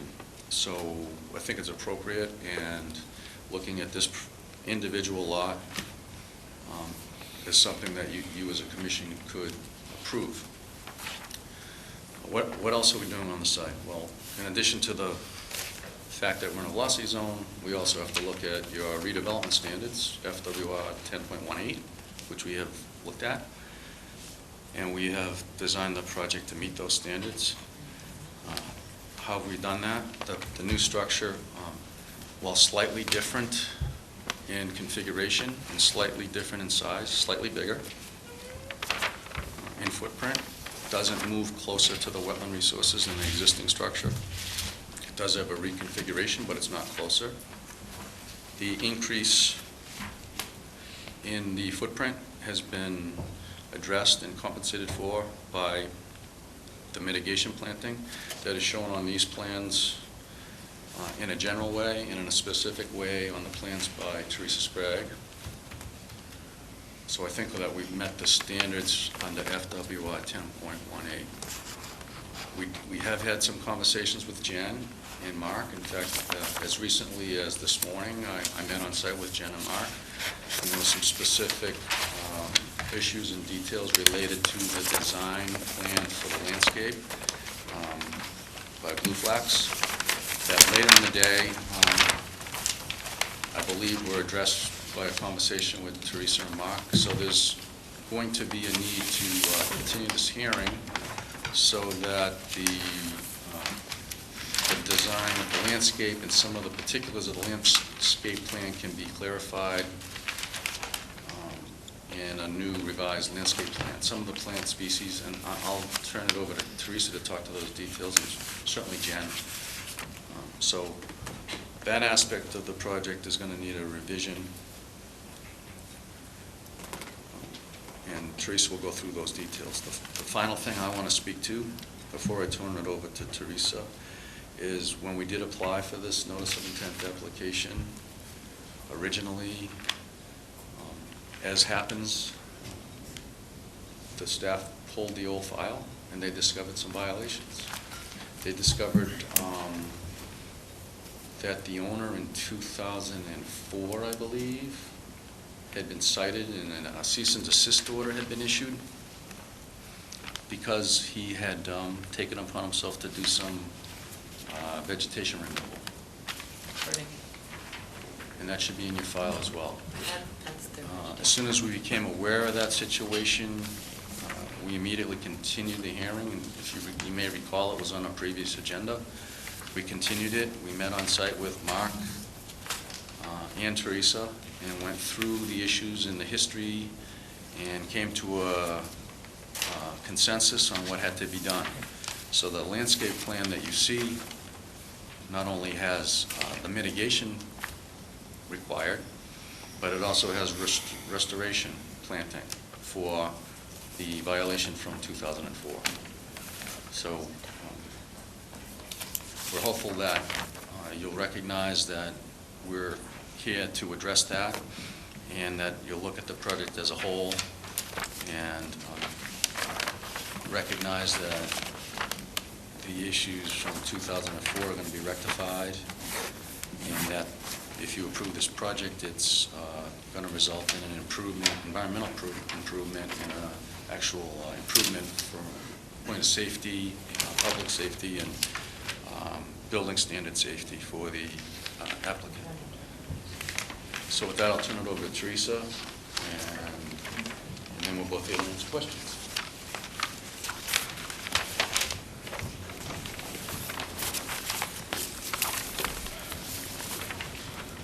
Good evening, Teresa Sprague, Blue Flax Design. Good As evening, Mike- Teresa. How are you? As Mike explained, there are two components to the landscape project. One is the mitigation for the increase in size of the house, and the other is restoration to restore the areas that were previously disturbed. We've identified two areas that had some disturbance. One is this area here, which is 1,200 square feet that you're seeing the pictures of that Jen just passed around. And then in addition to that, there was some additional clearing down here in the southern part of the property boundary, about 400 square feet. So in total, we have about 1,470 square feet of restoration plantings. There were tree stumps that were identified apparently back in 2004 when this was originally came to the attention of the board or staff. At the site right now, I've identified 6 stumps. So there are 3 stumps on the southern end of the property shown in little purple circles. And then there are 3 stumps on the western part of the property that are currently resprouting. There's 2 oaks right along the property line, and there's a cherry that's in the salt marsh that are resprouting. So what we're proposing to do is plant 6 trees on the site, and I had a lengthy conversation with Mark today, so there's a couple of things we need to hash out. One of the things that is pretty apparent to me, and I'll show you some photos, is it's a small lot, as you can see, and but there's actually quite a few canopy trees around the house. So we've got oaks, a red maple, tupelo, pitch pine, as well as some back here, 2 trees that are not, this is the tupelo that's showing on the site, but there are 2 smaller trees, I think they're elms, that the property owner had planted previously. So there's quite a few fairly large canopy trees existing around the house. We did identify through the photos that Mark had taken back in 2004 that some of the trees that were removed were cedar trees. So we're proposing to restore 3 cedar trees on the northern part of the property, where there are some existing trees just on the other side on the town property where the pathway goes in. So putting some cedar trees in there. And then I was proposing serviceberry trees, some amelanchier. And the reason for that, and I had a lengthy discussion with Mark, is we had talked about amelanchier and tupelo in the field, and both are existing on the site. There's one small amelanchier. Where there are so many canopy trees and they're so close to the house, it seemed like there was a good opportunity here to put some understory trees in and fill in that layer. There's no understory layer right now currently existing, so an opportunity to create those vertical layers with the 3 amelanchier trees down here in the southern part of the property. The other thing that Mark and I discussed, so all of the woody vegetation that would go in the restoration areas that are shown in yellow, including high tide bush, iva, fructescens, arrowwood viburnum, bayberry, high bush blueberry, and some Virginia rose. And you'll see there's a strip here shown in a sort of yellowy-green between the existing lawn and the salt marsh and restoration plantings. And one of the things that occurred to me when I was out on the site, and obviously this cutting occurred and the area was pushed back to the edge of the salt marsh, was that there's just a very narrow strip for people to access around the house. And so when thinking about this design and this restoration plan, having an opportunity to put in that shrub layer with shrubs that are fairly large size, and then having a little bit of a transition to the edge of the lawn so that there's not a wall of shrubs and trees, a 4-foot wide strip at the house. So trying to give an opportunity to create a little bit of a transition there using appropriate native salt marsh species, high salt marsh species, and wildflowers. One thing I discussed with Mark was, obviously there was mowing and there was some clearing, and so when we have herbaceous species, there might be a tendency to push your lawnmower a little bit further and a little bit further into the woody vegetation, and I recognize that. And so we had discussed the possibility of putting in a split rail fence along this edge here to sort of keep people from moving into that BBW, into that buffer zone, and then further into the salt marsh. So species that I was recommending are, again, existing on the site: switchgrass, salt meadow cordgrass, Solidago sempervirens. I did, and Carex pennsylvanica. I did also propose some forbs, including butterfly weed, rose mallow, and Baptisia tinctoria that have high wildlife habitat value and also have some aesthetic value. And the goal of that is that if the client sees some aesthetic value to this, the whole idea that when they see this, right now the client is looking at this area, and you and I see it in a different way. We see high tide bush. To us, we know what that does. It's beautiful. The client sees this as being messy and being unattractive. So trying to find a balance between the ecological function of the area and providing some aesthetic qualities so that the client appreciates what's there and does not want to continue to feel like they need to clean it up, as we know that happens so often. The final thing that I wanted to add is the restoration planting, and Mark and I had discussed this as well. So it's 300 square feet. At the 3-foot on-center spacing and a 300 square foot area, that would require 21 shrubs, which is really tight spacing. We are proposing to put an amelanchier, 4 to 5 foot clump amelanchier in there. So I had proposed 12 shrubs as well as an amelanchier. Mark had some concerns that that might not be quite enough planting. We talked about the fact that the more densely we plant, the higher the mortality rate. His concern was that if we leave any ground space available, people plant daylilies in there. So I had proposed, again, planting ground cover species, appropriate ground cover species like the Carex pennsylvanica. Again, keeping in mind that we, in a healthy buffer zone, we've got all of these vertical layers. We've got canopy layer, understory layer, shrub layer, and ground cover layer. But we certainly, Mark and I are meeting on Wednesday morning, and we can definitely increase the number of shrubs in there if the board feels that we should increase that, and we could probably squeeze 8 more shrubs in there. It'll be very tight, but we could do that. The only other thing is there's one shrub honeysuckle on site, and I sort of show it on the plan with a red star down here. And I would just recommend that we remove that. That's the only invasive species that's on this site. There's some really dense poison ivy growing along the edge of the property right now by the BBW. In order to plant, we may need to cut that back, but in no way are we planning on eradicating that. It has caused some serious issues for the property owner in the past, and that's one of the things he said he was trying to accomplish with pushing some of that vegetation back, was to clear the poison ivy away from the house.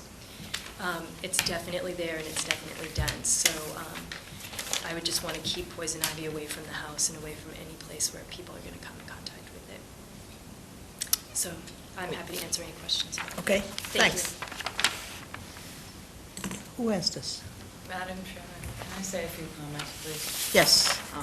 First of all, did you see the poison ivy removal with the bobcat a couple of years ago? I'll address that in a minute. Mike, I have a few questions for you real quick on the plan that I noticed this afternoon. That shed in the back, that you don't call out as a shed though, you just have it as an outline of the house, correct? In the existing. Well, it's a shed, it's called a shed on the existing condition. Yeah, oh, it is? Okay. Shed, is that permitted? I don't know. Okay. In the past, the board hasn't allowed the removals of sheds that were unpermitted to be used in the calculation for mitigation calculations, so that's something that may have to be looked at. And the only other thing I noticed, Mike, was in the corner of the new deck, you say it's 24 feet from the edge of the salt marsh.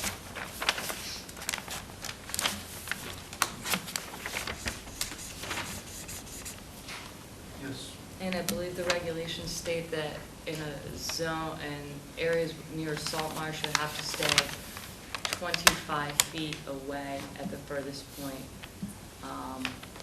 If you look at it, it says for those resource areas listed in 1018, 5A through 1, any expansion or addition of impervious surfaces, and that means expansion of the primary structure, in Zone A must not move closer to the resource area than the present primary structure or no closer than 25 feet from the research, whichever is furthest.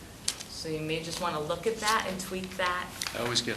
Yeah, no, I know, and you know what, I just noticed it, so, and I actually just noticed the shed too, or I would have called that out too this morning. So if you could just go back and look at that, that would be good, because I know this board has not allowed the inclusion of sheds or accessory structures that they've noticed out in the field to be included with those mitigation calculations. So just a few tweak things on that design. It would, if you could look at that, that would be great. As far as the engineering design, the board's also going to have to determine what you would like to do with the breakaway paneling design. You have allowed it in the past under in certain conditions, and then you have not allowed them. So you do need to think carefully about this area, this site, and whether or not you feel that breakaway panels are an appropriate use in this particular area. Right, and that can, we know Yep. what's proposed, Yep. that can be discussed under Now I move to Teresa. Under- Deliberation. deliberation, Hi right? Teresa, how are you? Good, Jen, how you doing? I'm good. I did not get a chance to talk to Mark about your conversation, so Okay. I'm going to hold any agreement with that, with what you said until Yeah. after, you Sure. know, and hopefully I'll be able to meet you guys next Tuesday as well. Yeah. Mark has a lot more familiarity with this property than I Yes. do. Yes. So I know he wanted to go out this morning. He was a little concerned with some of the aspects of the planting plan. Some of them, his mind was put to rest right away, and then Yeah. others, I know he wants to talk to you. There are also certain land features out there that he wants to show you. Yeah, Yeah. we did discuss that. Yes. Clumps. Yeah. So we'll look at that He was in the together. marsh, so. Yeah. And the only question I have and the only concern I have is, what is the difference between a wall of shrubs in your transition area and a split rail fence. To me, this almost seemed to be the same thing. And if the applicant were concerned about being able to move around their house in an area to be restored that they themselves removed, then maybe the applicant should consider reducing the size of the deck to get them a little bit more room. I mean, Right, you're right. asking the board to basically compromise on an area that's, you know, within the zone A to salt marsh. I mean, it's Yeah. within 30 feet of a salt marsh, and compromise that, when that was removed without a permit, removed in a pretty significant way. I mean, it wasn't just pruning, it was with the bobcat. Right. And to take that shrub layer and give them a transition area so they can move around their house, it's just kind of, and then to put the split rail fence there, it's almost like then why not just have the shrub material to that Right. point? So that might be something we can discuss when we go out on Tuesday. I think Sure. Mark said you guys are planning to go out next Tuesday. I think it's Wednesday, actually. Okay, Yeah, Tuesday, Wednesday morning. Yep. Okay. Yep. Either way. Um, I did raise the concern about the number of mitigation shrubs In the corner, in, yes. in that Mark corner, so discussed that's that. something we can also discuss, and Yep. they're well aware that we need to just look at the plan a little Right, bit and we'll more wait than- till you guys all Yeah. have that discussion and come back with But, new you know, plans for us to look at. it was good to, if there are any other issues, like the shed and the little 25-foot setback that we'll need to adhere to, that we get those out in the open now, so the next plan you guys do see, we should be able to put it to bed. Courtney? I think that was the extent of my answer. No, we have a couple more. There, people are sitting out there patiently, you need a little more energy. We're not done tonight. Courtney? The, Massachusetts Wetlands Protection Act and the regulations under the state, our bylaw, and our regulations, all are designed to encourage people living within our resource area buffers, within jurisdiction, to be good stewards of the land. Looking at this history of violations, repeated violations, we have, it seems to me, an owner who doesn't necessarily prescribe to that. So we're gonna That- try to Hear me encourage out. that. So I'm not particularly excited, frankly. I'm not going to support this project until all of this restoration is done and established, number one. Number two, I assume there were lots of trees cut. I'm looking at the diameters of them. And I'm sure that we're going to see significant diameter caliper inch trees being put back. And I think that all needs to be done before we go ahead and approve any kind of reconstruction of anything down there. And that's my only comment. Well, Courtney, that's the top of my list also. Ed? But I have a few more things on the list. I share Mr. Byrd's views on this situation, and I guess consistent with some of my feelings in the past. When I see a property with existing violations, it sort of suggests that the property owner isn't doing their half of the contractual agreement. That's what I'd call a notice of intent, the permit that we give. That's an agreement. We agree to permit construction, but there are certain conditions usually attached to our projects, and that's the property owner is agreeing to hold up their half and abide by those restrictions.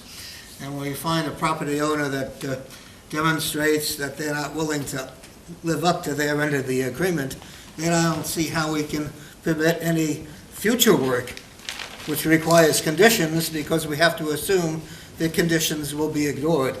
And that prevents us, frankly, from approving any future work until somehow some resolution of all of these past violations has been done and satisfactory, to give us some confidence going into the future that if we permit something with conditions, those conditions will not be totally ignored and disregarded.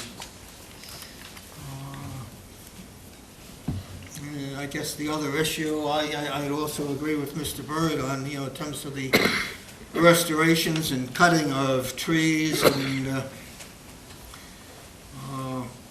we often get into this discussion of should it be caliber inch by caliber inch, and sometimes that's a problem, but I guess where I have some flexibility, if you cut down, let's say, a tree, it's a 20 caliber inches, well, you have a choice. You can replace that tree with another one that's 20 caliber inches, and you might sort of gag and then gasp at that, 'cause that might be challenging. I wouldn't say it can't be done. I don't particularly know.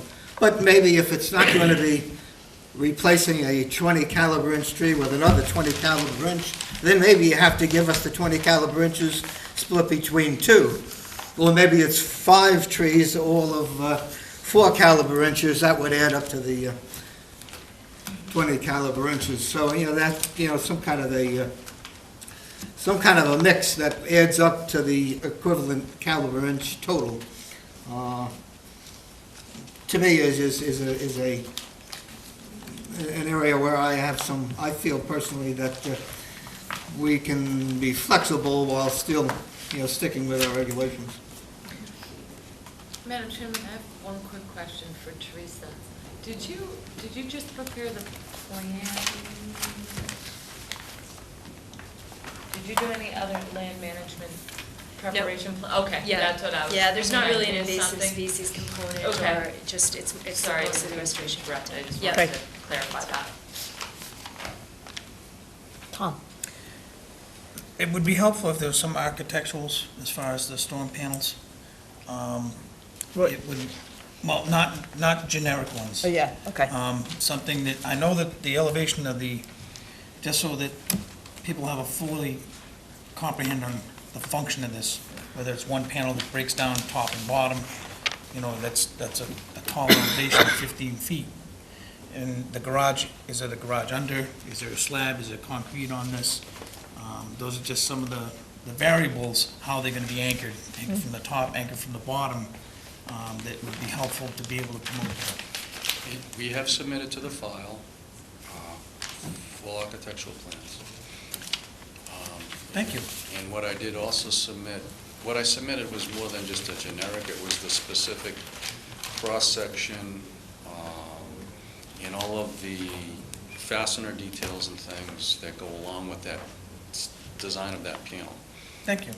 So those are in your file. Here, Tom, you can have my copy. Mike, the breakaway panels are in this one dated August 31st? I don't believe they're in that, but they were submitted as a separate 8.5/11 package, and I just submitted another one. Oh, no, that's this. Yeah, I don't believe that is in the 11/17 package. Okay, is this what you wanted, Thank you. or is that what you wanted? Both. Okay, there you go. Tom, do you have any other questions? No, thank you. At this point, we can come No. back. No. Mike? No question. Tommy? I have some questions.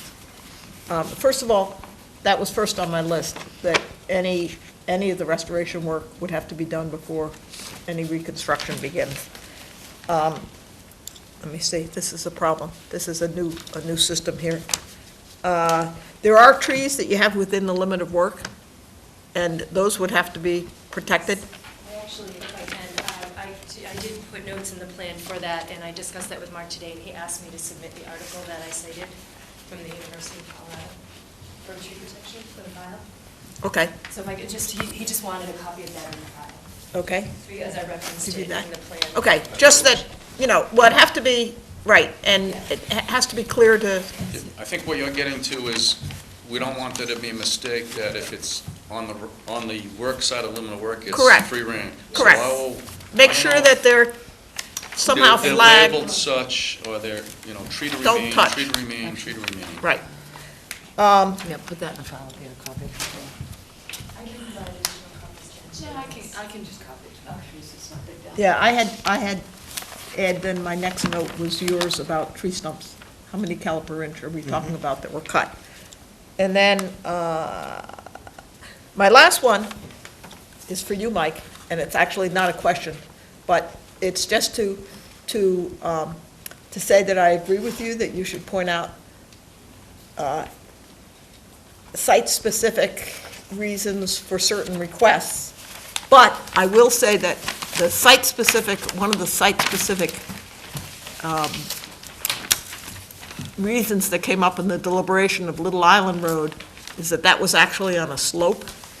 So in fact, where it was breakaway panels, even with water coming in, there's no way that water would slosh all the way through. Because the other side of the Because structure the other is at side ground was level. a slope. So so it's not exactly analogous to that. I'm just pointing out, it's not exactly analogous. Your argument here was that if we don't do this, we don't build anything, there's a more house in risk. the way. There's more risk. And this is gonna be better, and, It's sort of a I mean, that's your combination of argument. I'm not saying I buy your both. No, argument that's my rationale, for this specific, site-specific yes. reason for having it. Okay, and that was it. Those were my comments. Questions? Confirming things that my fellow commissioners also had on their lists. Ed? Yeah, I have one other request for information, if I may. On the issue of these somewhat new technology here of panels which don't necessarily break away, but they're attached to the structure in some way to prevent them from floating down the street or whatever. Is there any information available on actual experience with this type of construction in situations where there has been a major storm? For instance, somewhere down along the New Jersey shore, or somewhere in the Rockaways in Long Island, or Lower Manhattan, Staten Island. We just had a very serious storm. Was any structure like this built? And my question then is, what happened to these panels that were attached? Did they in fact stay attached, or did they succumb to the tremendous force of the ocean and break away despite the fact that they were attached in some way? In other words, how effective is this technology? There are some questions there in my mind. Yeah, I wonder, I mean, At some point in time, something's got to obviously give. that's happened somewhere, whether that's sorted through the immediate needs of what people are doing. But that's an interesting question. I'll turn the question back. Why does it seem necessary to have those panels? I mean, what function do they serve? What advantage to the environment is there to have those panels versus just having the stilts? Well, there's really no environmental reason. We're asking for your consideration of that system because it's something the applicant would prefer. He's about to embark, if this were approved, he would be about to embark on a significant construction project costing thousands upon thousands of dollars, and the end result of that would be a superior construction with regard to its ability to withstand hurricane-force winds. So on balance, it seems appropriate to give some accommodation to him. I wouldn't go as far as to say to commend him, especially since there's violations, but in building this new house, he is taking some steps to hurricane-proof a house in Falmouth that otherwise wouldn't be hurricane-proof. There's no way I can justify, there's no environmental reason that you could say other than the environment will be better protected from hurricane-force winds and debris-borne debris if this house is built than if this house isn't built and the existing house remains. So we think there's some environmental benefit to that. It's as simple as that. I would never stand here and expect you to entertain an application for new construction on a vacant lot. Not that there's very many that you see on velocity zones, but I would never expect you to consider that. But in this case, in an area that has lots of houses that are in the velocity zone right next door, and none of them meet the standards, this is one that would. And I think that's a benefit. Okay, we can take that under deliberation too. But you may comment. The only comment I would have is that the withstanding the hurricane is by elevating it and engineering it and putting it up on stilts. So I look at houses along Surf Drive with us done, nothing underneath, and they're still there. Right. And unless you can demonstrate to us, or unless we can be convinced in our deliberations that there's a strong reason, plus reason for those things, I'm gonna be inclined not to approve them. But he has a chance to come back because he's going to ask for a continuance, so he may come back with a reason, But or he may not.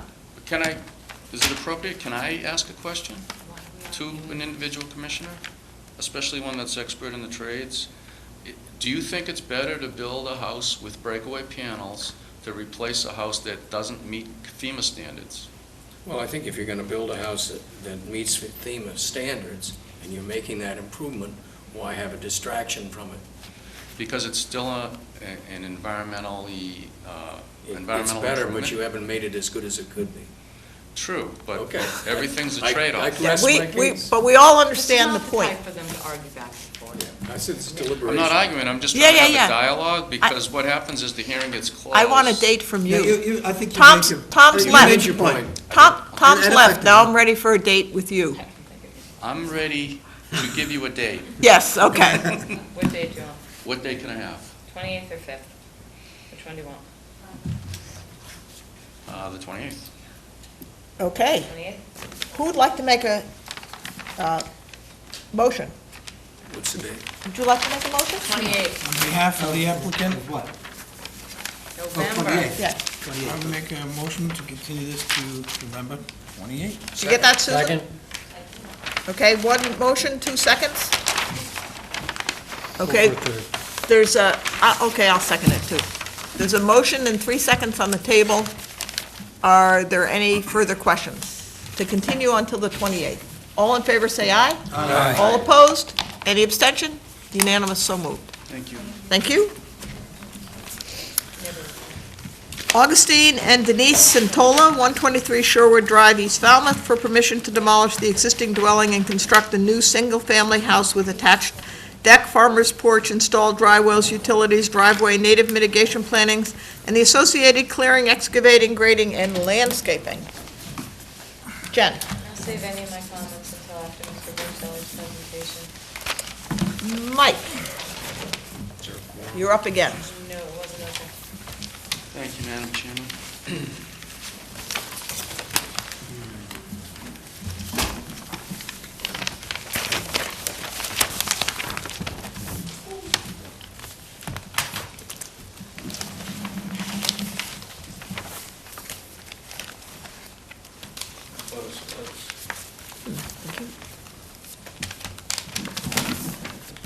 That's Jeff's. He's last up tonight. So for the record, my name's Mike Borselli from Falmouth Engineering, and I represent the applicant. Teresa, drive safely. Thank you. Yeah. Be safe. Sometimes these types of projects come in bunches, and I, for some reason, get my share of them, but I have another project here before you that's going to have some controversy, unfortunately, but I'm going to present this project to you and take questions and input. I represent Gus Santola. He's a property owner at 123 Sherwood Drive, and there's an existing single-family dwelling on this property. Also on the property are 2 sheds. I cannot find permits for the sheds. There's not, I can't really say anything else, can I? Nope. Keep going. Keep going, Mike. So there would be an expectations that you would not expect the sheds to remain. I would think that that You've would been be an around a few years. That's good. And Keep I'm not moving gonna- along. I'm not going to argue with that. At the moment, if you look at the existing conditions plan, you're going to see that there's an existing single-family dwelling on the property in addition to the sheds. If you look way back in the file, I guess not that far back, in the mid-'90s, Courtney may have been around, I know he was around, but he may have been on the commission. No, he wasn't. No. Okay. An order of conditions was issued to this applicant to build the dock. He got an order of conditions. And one of the conditions was that and this was common back then, if you build a dock, we'd like you to put in some mitigation planting, because there's no buffer. There's no buffer whatsoever to the wetland resources. In this case, there's a salt marsh system. And the salt marsh system consists of a band of salt marsh at the base of a coastal bank, and it's shown in green. It has an average width of 4 feet. And then a larger salt marsh area, which I guess it could be considered an entire salt marsh system. It is bisected by land under the ocean. I guess it would be considered land under a salt pond. I don't really think it's land containing shellfish, but if you think it is, I could label it that too. I guess it could be considered land subject to tidal action too. But the significant ones with regard to your A and B zones on the 10.18 would be land subject to tidal action, and then the salt marsh, of course. There is also a very low-profile coastal bank, and it has the top of the bank is elevation 5 to 5.5, and the bottom of the bank is probably elevation 3. So we're talking about a 2-foot slope, but it's steeper than 10 to 1, and it's in a flood zone, so it's a coastal bank. But that isn't the restrictive wetland resource as far as setbacks and A and B zone buffers. It would be the salt marsh. Getting back to that original order of conditions, that was one of the conditions was for approval of the dock was, and this is showing some age, because it says a 10-foot wide buffer strip is to be created at the bottom of the slope, which is really the bottom of the coastal bank, and it will be planted with woody indigenous species like Rosa rugosa.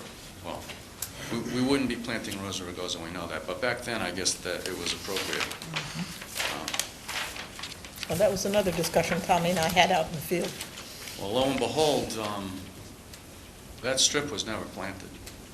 There's no 10-foot wide strip. And there's no compliance on the dock.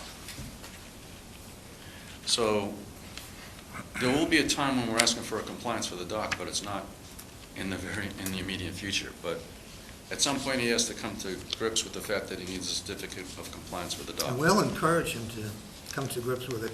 And I will too. And I have already. And I try to encourage my clients to tell me about these things before we apply for notices of intent. In any event. No foxes here, or? Mike discovered this one in his There last was- one late. There was no buffer to cut because the buffer wasn't planted. Right.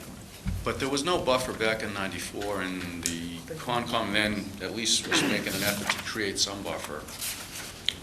And that wasn't planted. So part of this application includes planting that buffer. It won't be Rosa rugosa, but it'll be a 10-foot wide band of whatever's appropriate there that we could work out with staff, and I put that on the plan.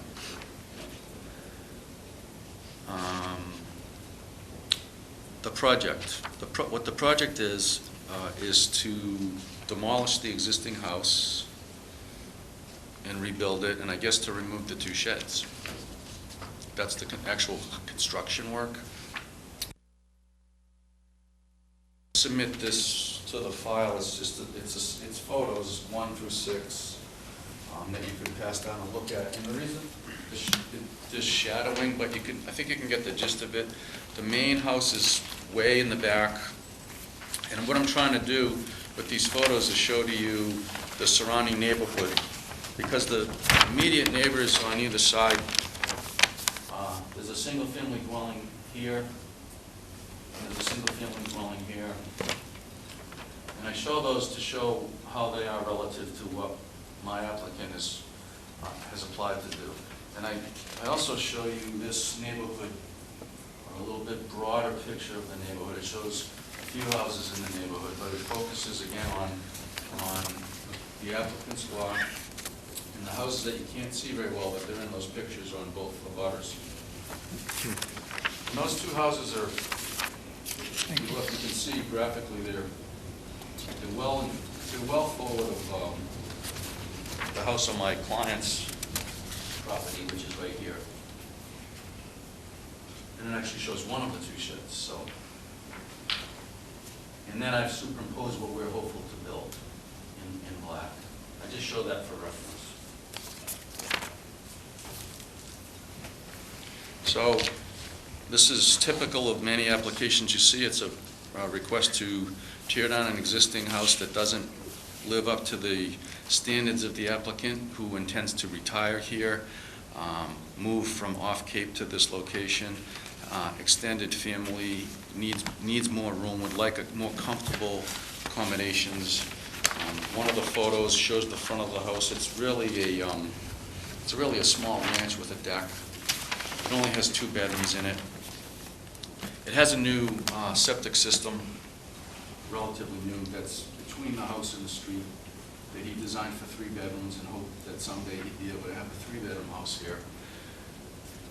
He has no real storage basement area to speak of, which is probably why he has the sheds. So this new house would be a replacement of that house and the sheds and give him some basement area and more usable space to retire to. The other thing I'd like to point out is this lot is relatively limited in its ability to be redeveloped in a way that might be more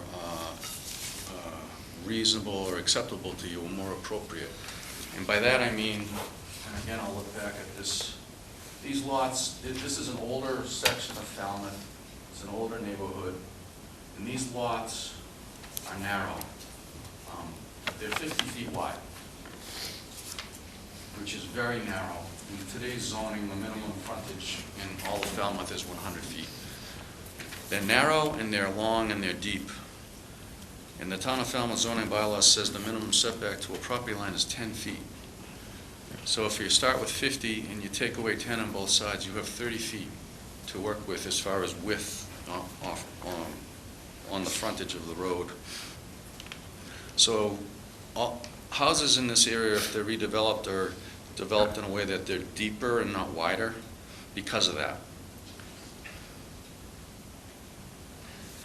And what we're asking to do is rebuild the house in a way that it will move closer to the wetlands. And how does it move closer to the wetlands? If you look closely on this drawing or on the drawings in front of you, you would see superimposed the edge of the existing deck on the existing house. And then you see the edge of the deck on the proposed house. This edge of new deck, which would be a elevated deck, because this is a walkout house, so it would be, I should say elevated like this. It'll be a deck that's 1 story in the air, because the walkout of the building will be underneath the deck, so you walk out and you'd be looking up at the deck, and there's stairs built in to get from that level down to the lawn. So we're asking you to grant permission to allow us to build the new house in a way that the new deck is forward of the existing deck by 8 feet. And we're asking you to do that for the reasons that I just described, the limitations on the lot and the applicant's need for more space. I don't know that I will convince you, but that's what he would like to have. It may be that we have to compromise. I'm hoping to get information and feedback from you, and I'm hoping to persuade you that this is appropriate for the reasons I'm describing, which include the fact that this is only a deck that's moving closer, and it's elevated. It's in an area that's lawn, and I know grass is good, but lawn, turf lawn, and fertilized lawns may not be so good.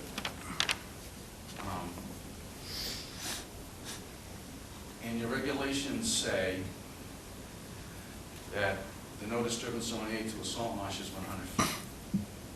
And your regulations also at 10.18 say if you already have a primary structure in that zone that doesn't meet the 100 feet, you can rebuild it, but you can't move closer. If you do that, you've overcome the presumptions of significance. And I'm not doing that. We're proposing to move forward by 8 feet with the deck. So By 8? 8. Okay. So my only if I want to advance this plan to you, I have to persuade you that I've overcome the presumptions of significance. Mike, is it 8? How about with the stairs? It's 12 How feet, much eh? is it? It's 12 feet, Mike. Well, No, add the stairs. maybe I'm trying to, Oh, and if you add the stairs, it's even more. Yeah. well, from this point here, From the corner where you have 11.4 to the end of the stairs at a 10-foot scale, right? well, let me explain to you what is 8 feet, and then I understand the stairs are closer. From this point where I'm pointing to here is 8 feet. This is the edge of the existing deck. This is the edge of the proposed deck. These stairs do project. I'm expecting that I'm going to have to revise this deck to satisfy you in some way, which would be taking the stairs out. I'll check. Eliminate the little landing there. I'll check it. I thought I scaled it. You're It's 12 talking, feet. It's 12 feet. It's Sorry. 12 feet. you're talking 20 feet from the edge of the proposed deck, Mike, to the edge of Can the I stairs. finish? I misspoke, it's 12 feet, I apologize for that. It's 12 feet. It's 12 feet. It's 12 feet from here to here. These stairs, I know are an issue. What I'm hoping to do is get feedback from you where I'm gonna modify that deck and I'm gonna change it. And I may also modify the depth of this house. But I'm trying to explain to you that it's gonna be very difficult to make a house, design a house that could plug into and meet the strict standard of not moving closer. I'm saying without even listening to you yet, that I believe that this house is too deep. But this is what he wanted, this is what he envisioned. And he asked me to file. And I advised him that I didn't think it was appropriate, but I wanted to get feedback from the commission. So this doesn't meet 10.18, which says you can't move closer. So I can't, by virtue of not meeting the 100 feet, I'm not overcoming the presumptions of significance by that, meeting that setback. I would have to demonstrate to you that I've overcome the presumptions of significance by explaining to you how. And I'm not going to pretend to be an expert on salt marshes, because I know some of you are, and even if I pretended, I would be called on it. So what I am going to say is I'm going to point out some things. I'm going to point out that there goes the salt marsh, but it's narrow in width.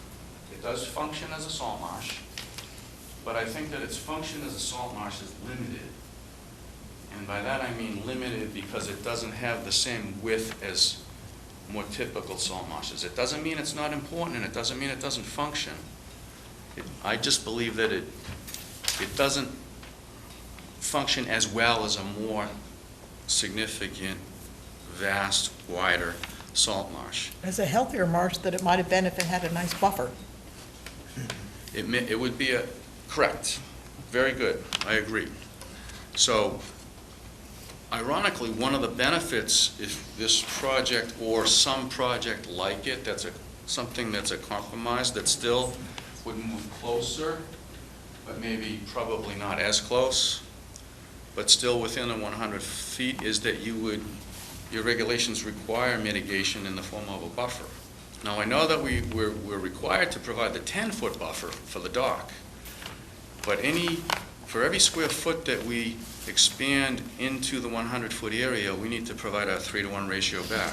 So you could look at this and say, if we allow this applicant to rebuild the house that in a way that might be less than 100 feet, but it may be closer, but not radically closer, we're going to get back a 3-to-1 ratio of mitigation planting for that increase in square footage. And the current plan shows what that would be. Added to the 10 feet would be an additional 20 feet. So an area right now that doesn't have the required 10-foot, which is required to get compliance, and right now it's not in compliance, would have an additional 20 feet minimum. In actuality, it's probably more, because we had proposed to remove one of the sheds, and we were taking credit for that, and we can't take credit for that. I was informed of that by your staff. So it's likely that this buffer would remain this width or wider, and it would be native plantings, typical mix of the plantings that are appropriate, bayberry, whatever else might be appropriate. We would meet with staff to try to work out a appropriate plant list, and we would show that on the plan. So the interest in the protection of this salt marsh, which your regulations require, and why you require the 100-foot setback, even though we're moving closer to it, would be offset by the fact that we'd be putting in mitigation planting. So by building this project, you're going to protect the salt marsh more than it is currently protected. So in that way, that is why I believe building this project less than 100 feet would overcome the presumption of significance for the interests of this band of salt marsh. There are several standards about salt marsh in 10.32. Talk about how they function and the interests that they, what the interests are, and I can tell you what those are. I'm sure that you know what they are, but. Yeah, we don't, We You don't need we to have, know. we have our regulations. Okay, so I guess what I'm saying is, I don't have an expectation that this house is approvable, but I'm hopeful that I might get some feedback from you that might allow us to be less than 100 feet from the salt marsh, understanding that there'll be a buffer if you allow us to build something in place of this that may be not 100 feet, but relatively close to 100 feet. Right now, right now it is, as proposed, it is 12 feet? 85 feet to the salt marsh. Mike, what about the stairs? I always put the latest projection, so factor the stairs in there, please, when you give them a. But that's a little closer. That's about the same, because the thing Fine. circles But I over. hate it when I do not like when they disregard the stairs, but when they want to rebuild something, it goes right up to the stairs. The stairs are, Yeah, let's go on. Those are details that, the steps are 82. that are not, they're bigger issues right now The than those steps are 82. details. Okay. The steps are 82, so I'm hopeful that I can convince you that you can make findings that the strip of salt marsh will be better protected if this house is built, even if it's built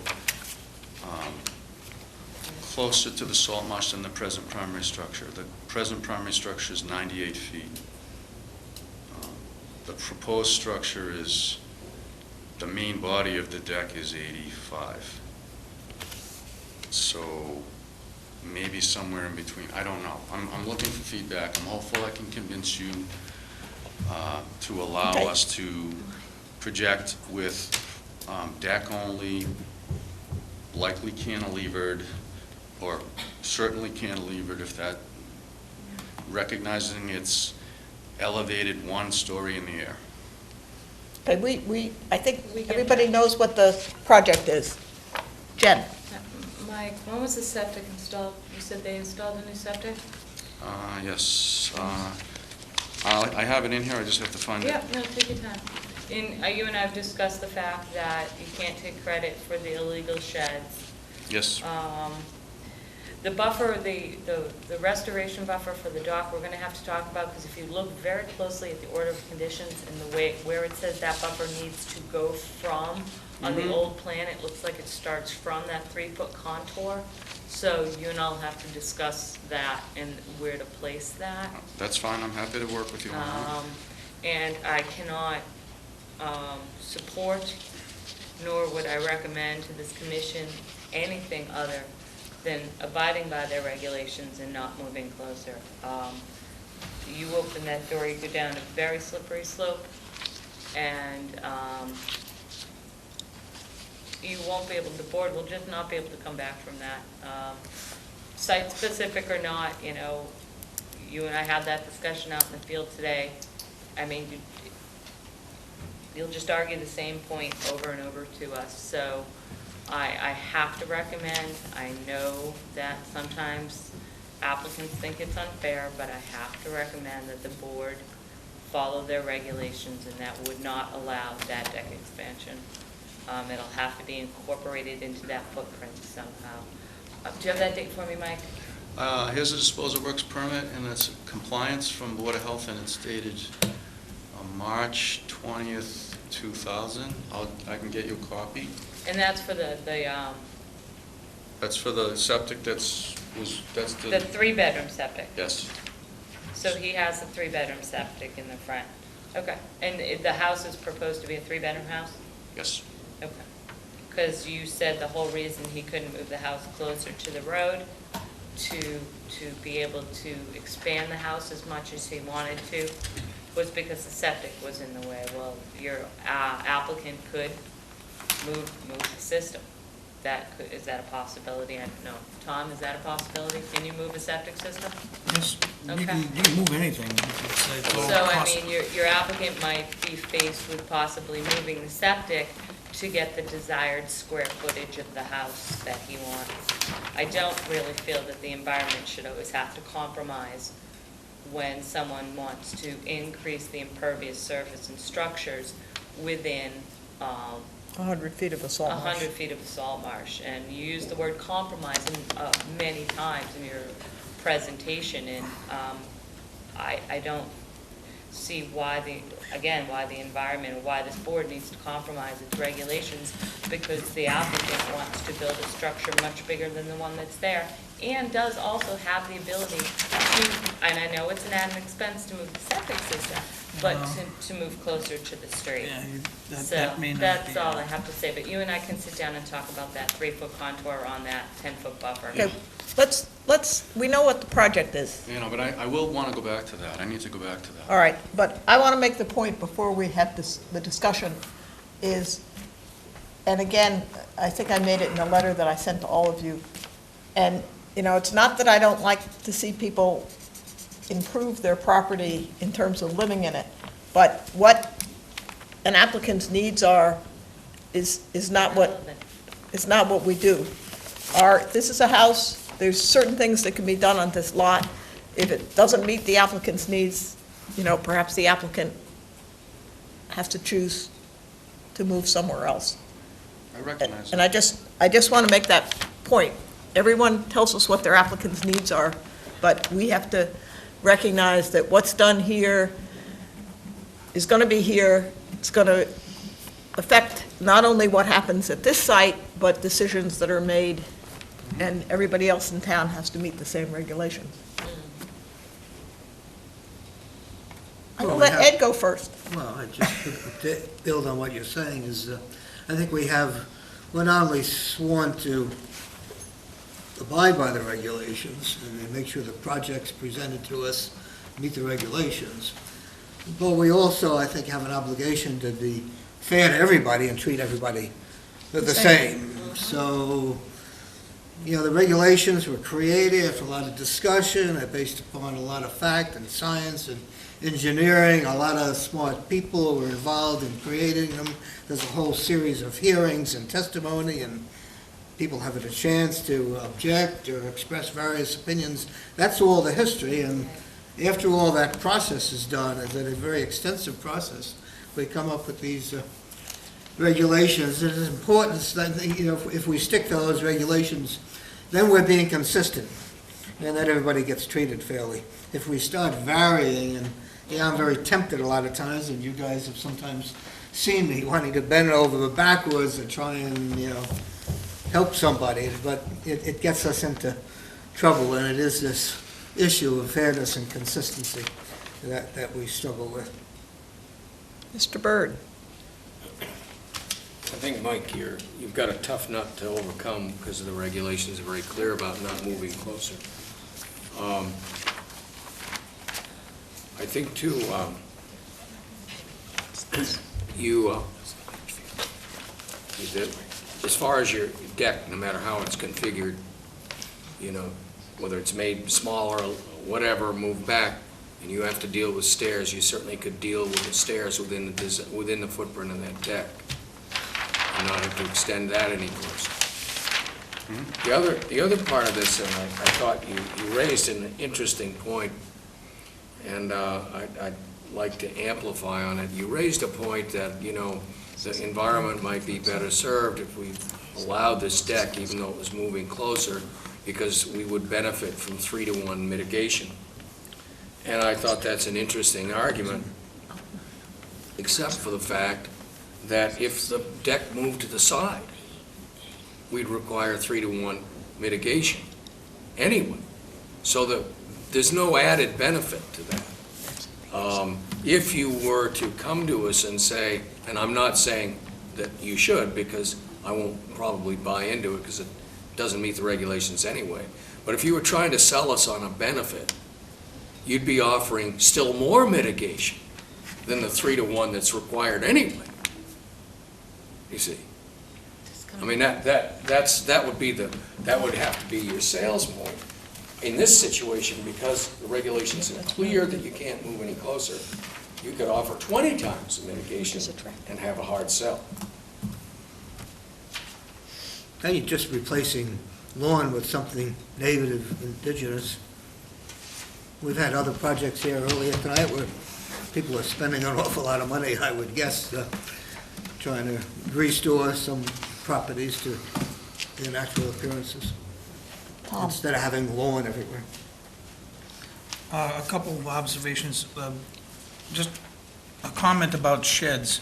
There's been recent changes on the sizes of sheds. The permitting from us is different than if a novice person sees a certain size shed, that they don't have to get a permit from the building department. That may be where there's some confusion, that they assume that because they don't need a building permit for certain size sheds, that they'd also have complied with other permitting, because that's the only step that a novice or somebody that's really not aware. That's one way that some of these sheds are cropping up, is because there isn't a building permit necessary for all sheds.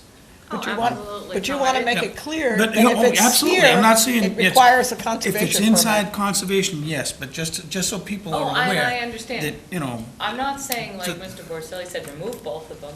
If I can Yeah. allow one, I'm just saying, don't use the calculation, don't use the absolutely. removal of This one is, and that into was just a mitigation. comment Yeah. in general for the No, I audience. understand what you're saying. To be aware that just because you don't need a building permit doesn't mean that you don't need a conservation permit. Yeah, no, I understand what you're saying. I think that the applicant is going to be putting good resources towards a property that does have certain challenges.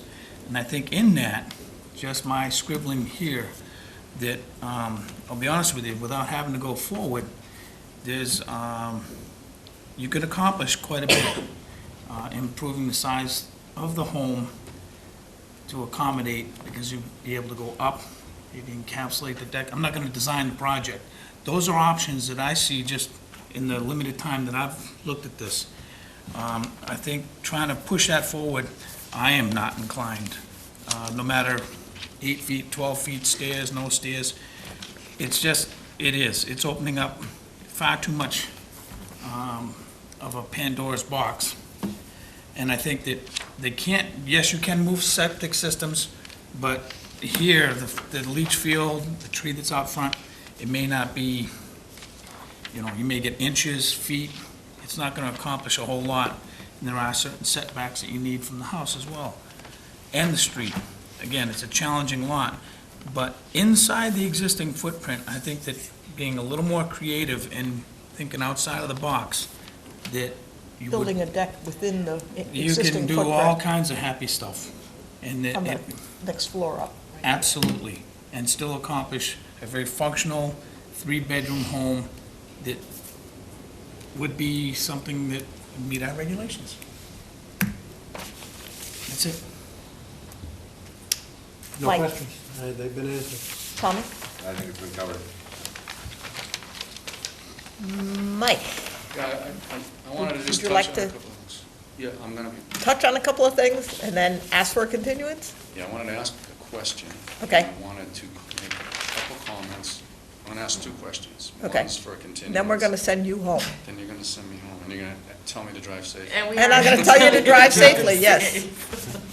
My comment is, I guess I'm not persuading you that a minor intrusion You're into not. 100 feet and giving you a buffer to protect salt marsh, because your regs are very, they wax poetic almost about why If you would buffers. like to give us a buffer, we absolutely think there should be a more buffer there, and if that, you want to give us that as part of your project? You want to plan a buffer?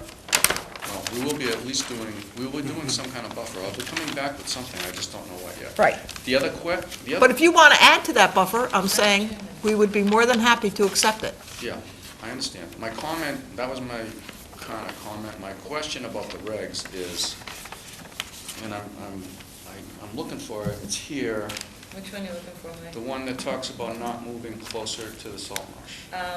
E1.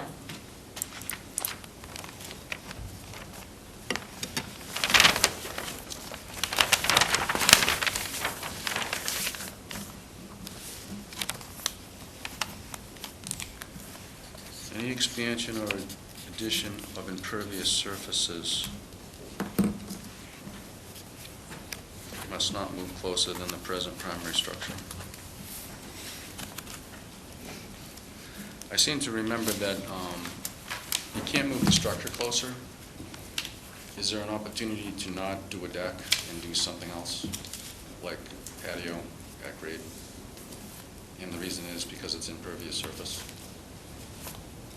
Okay.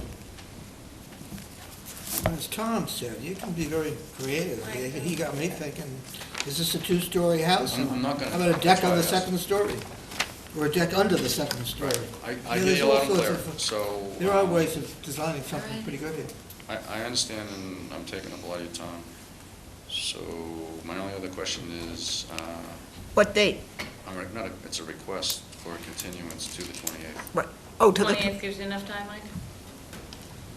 Yeah. Okay. may I have a On motion? behalf of the applicant, request a continuance till November 28th. Second? Okay, any questions? The next time you come in. Gentleman in the back row, do you want to comment? No, Jeff just wants to get up to the podium, and I don't know who you are. Okay, hi Lou. Okay, motion on Who the, is the property owner? motion on the table is a continuance to November 28th. All in favor, say aye. Aye. All opposed? Any abstention? Unanimous, so moved. Thank you, Mike. Be safe on the road. Okay, Jeff's been very, very Patient. patient, yes. You're telling me you've been patient. Request to amend the existing order of conditions, Kathleen Campanella and Roger Marino. Are you Roger Marino? No, I'm their architect. Ah, 35 Cape, I didn't think you were just here for the fun of it tonight. 35 Cape Cotter Road, Falmouth. Request to amend the existing order of conditions, DEP 253763, for house and landscape modifications, including adding an expanded deck, porch and den, increasing mitigation plantings, drainage, reconfigured driveway, and the associated clearing, excavating, grading, and landscaping. And those of us who have been around for a while, remember that this is one we said, if you're gonna change an iota, you have to come back. And so they decided to take that and change a lot more. Thanks, Jeff. Jen, do you, No, not right now. Well, good evening. I'm Jeff Ryther with BSS Design, representing the applicant. This is Louis LeBaire. I just took that off the email. Anyway, Louis designed the additions that I'll be talking about in a minute. But first, I just want to say that we applied for an amended order of conditions under the former owner for some walk-around patios, if you recall. And so these were impervious surfaces at grade.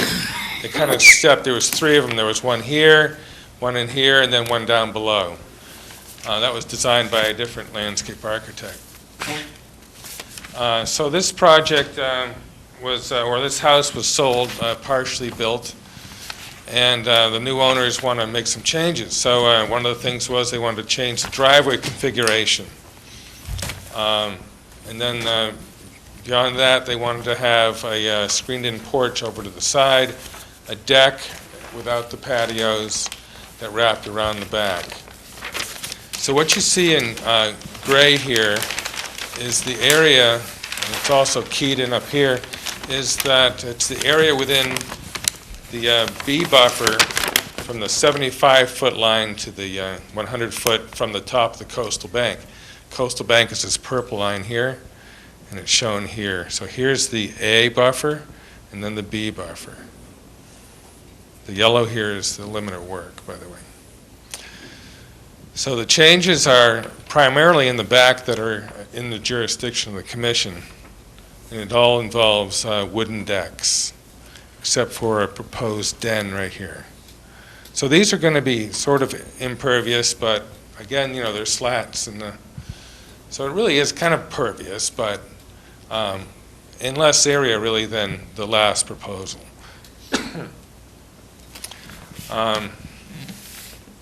Mary LeBlanc, she's not here with us tonight, but she designed the landscape plan. And so this plan shows plantings, you know, across the front, around the driveway, around the back, and then here's the buffer, the new buffer. It's well over 100 new plants. I'm going to go back to my site plan. You'll see here there's this is for additions that were added on. So it's new mitigation under the amended order. And let me grab my specs here. We have 885 square feet of new deck within jurisdiction. And that equates to a 3-to-1 or 2-to-1 mitigation in here. At 1770, we providing 1806 square feet of new mitigation in here in the dark green. And also, there were several trees planted. Under the last scope of work here that was planted, we put in 1 cedar tree. That's all that was required. But now we put in 4 more. So now there's 5 cedar trees here. The plan says 4. The day I was out there was 4. They've added 1 more recently. It's sort of a screen, but it's also within the A buffer, so it counts for mitigation. So we're well over the count required for mitigation. I think we needed to plant 2 more trees, and there's 5 here total. And that's about it. Again, it's the gray area here, compensated by the green planting here. That's it. Okay, good. Thanks, Jeff. Jen? Tommy? Looks good to me. Mike? Beneath the deck, is that concrete? There is some out, if you look at the landscape plan, Is this crushed stone? there is a patio here. The rest of it's crushed stone and plantings.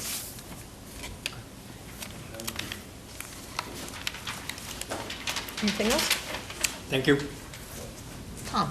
Is there any foundation work where the new den is, or? Foundation to the den will be, that'll be a concrete foundation. Right. The rest of it's gonna be your typical, Bigfoot type, Okay, let me back myself up.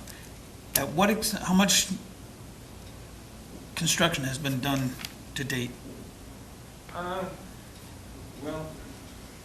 I mean, the whole house is enclosed in windows, siding, roof. Okay. From last time.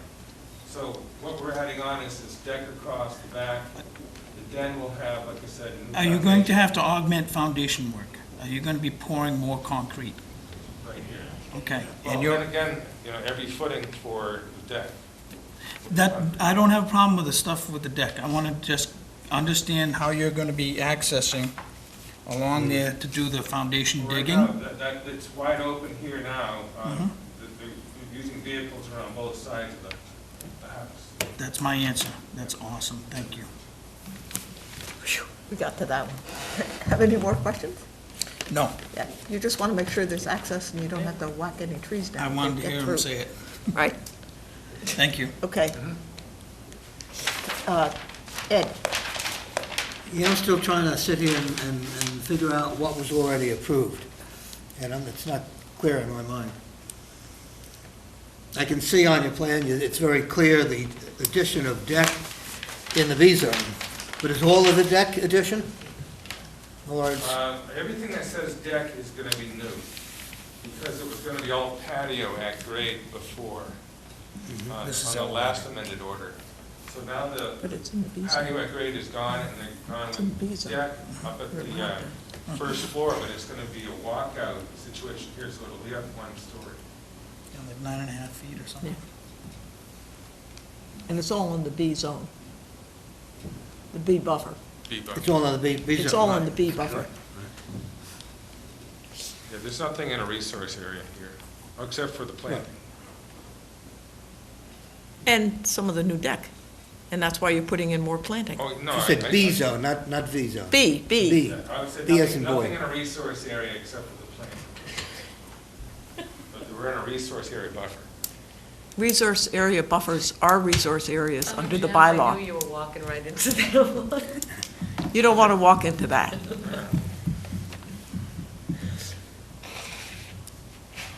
Anything else? All right, that's it? No, I Okay. think that's all. Court? So the gray areas that you've got shown on this plan are what are actually Well, there, moving closer than what was approved But originally? it's, Is but that- it's in is- the B buffer, it's not in the A buffer zone. So we don't, yeah, it's. so it's They not can an move issue. closer in the B Everything buffer in zone. gray is Okay. calculated into The mitigation. this, here, Right. it says 885 square feet of additions within the buffer zone the coastal B or bank. Okay. coastal bank. I have no other That- questions. That number's brought over to here, And then you added the mitigation. keyed over Okay. here. I have no further questions. I thought. But Jeff- are you not including an area of deck which is replacing patio? I guess you're not. Well, there's some deck right here that we're not including in the calculation. Because they've already done that. They've already included that the last time. His numbers match. What he's adding extra mitigation for. Right. Twice this area in gray is here. Right. Yeah. And thank you for coming back Oh, yeah. as you, And a landscape plan, too. and a We did- landscape We didn't get plan, a concept plan this time, we got a plant and a landscape Full plan. plan. real And plan. By the way, it's all in the, if you don't know all your plants by Oh, I know all of names. them. and Anyway, they look it's really good. bayberry, inkberry, beech plum, and clethra in this Yep. buffer here. Good. I already checked I with the think plants, what- Jeff. What we can do, unless anyone has any further questions, is call for a motion. I'll move to close this hearing and take it under advisement. Thank you, Ed. Second. Thank you. Okay, motion on the table is to close the hearing and take it under advisement unless you want to say something. You've been back there all this time. All right. Call for the vote. All in favor, say aye. Aye. All opposed? Any abstention? Unanimous, so moved. Gentlemen, Thank you very much. be careful Drive going home. safely.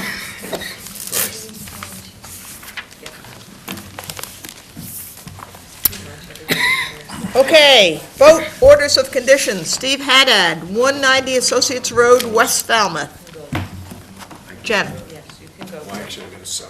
Oh, Courtney, you can sign, then you may, then you may go. This is the pool on the, they switched the side of the pool on the other property. Oh, I'm sorry. It's all of us, Susan. Tommy, Mike, Betsy, Tom, and Ed. And it's gonna be that way for all three of us. The only problem, Tom, was you had the concern about them being able to dig the footing for that wall. Yes. if they're working their way, because he's right up against the limit of Yeah. work And the buffer. and the buffer, thank you. Gentlemen, There's a,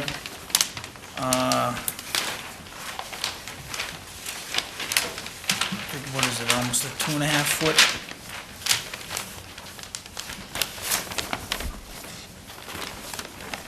Yeah, because they're really close. Yeah, 2.5 foot tall on the elevation of it, though. Is he going from, 2 feet. yeah.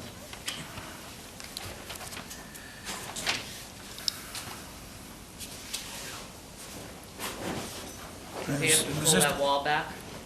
Boy, I'd be, It's not gonna be, how can they possibly do that? well, I'm just kind of suspect that that would be, you're right up against that, you know, if they, I'd pull it back 2 feet. Pull it back 2 feet? Yeah, because I'm just, Modify the full patio 2 feet, okay. yeah, on the, yeah. Right to where, yeah, the whole wall itself, if that projection on the this side. west side, This Yeah. side. yeah, the west side of the pool, Well, if they do the west side, they'll probably just do the whole thing, because then instead of just going like yeah, that, they'll make it. it'll just be in. Yeah, I see what you're saying. Well, I mean, that's their choice, Yeah, but, side. but it has to pull back 2 feet from, The west side. from the A buffer on the Okay. west side. Yep. 2 more feet that than what's west? proposed. Yeah, this is west over here. North is that way. So I'd say that's the west. No, so it's this side. Well, This is this south. whole end, right here. Yeah. Oh, it's there. Yeah, That this whole Oh, whole, the side. west, yeah, the west This is is- southwest side, right, Yeah. yeah, this whole thing, because your limit of work is right there, too. right. Yeah. So it's And that's- west and southwest. From the A buffer, From the And A then- buffer and from the limit of work. right. Yep. That just doesn't, it's still gonna be tight, but We'll do on 4 feet. they'll be able to work it, no, that won't, they'll be able to get it. Okay. And then Michelle wanted a stone trench, she wants it called out on the plan, or put the infiltrators on their plan, so when they give us a revised plan with the new It has pool, to have- hi Courtney, drive safe, new pool. Drive safely, Courtney.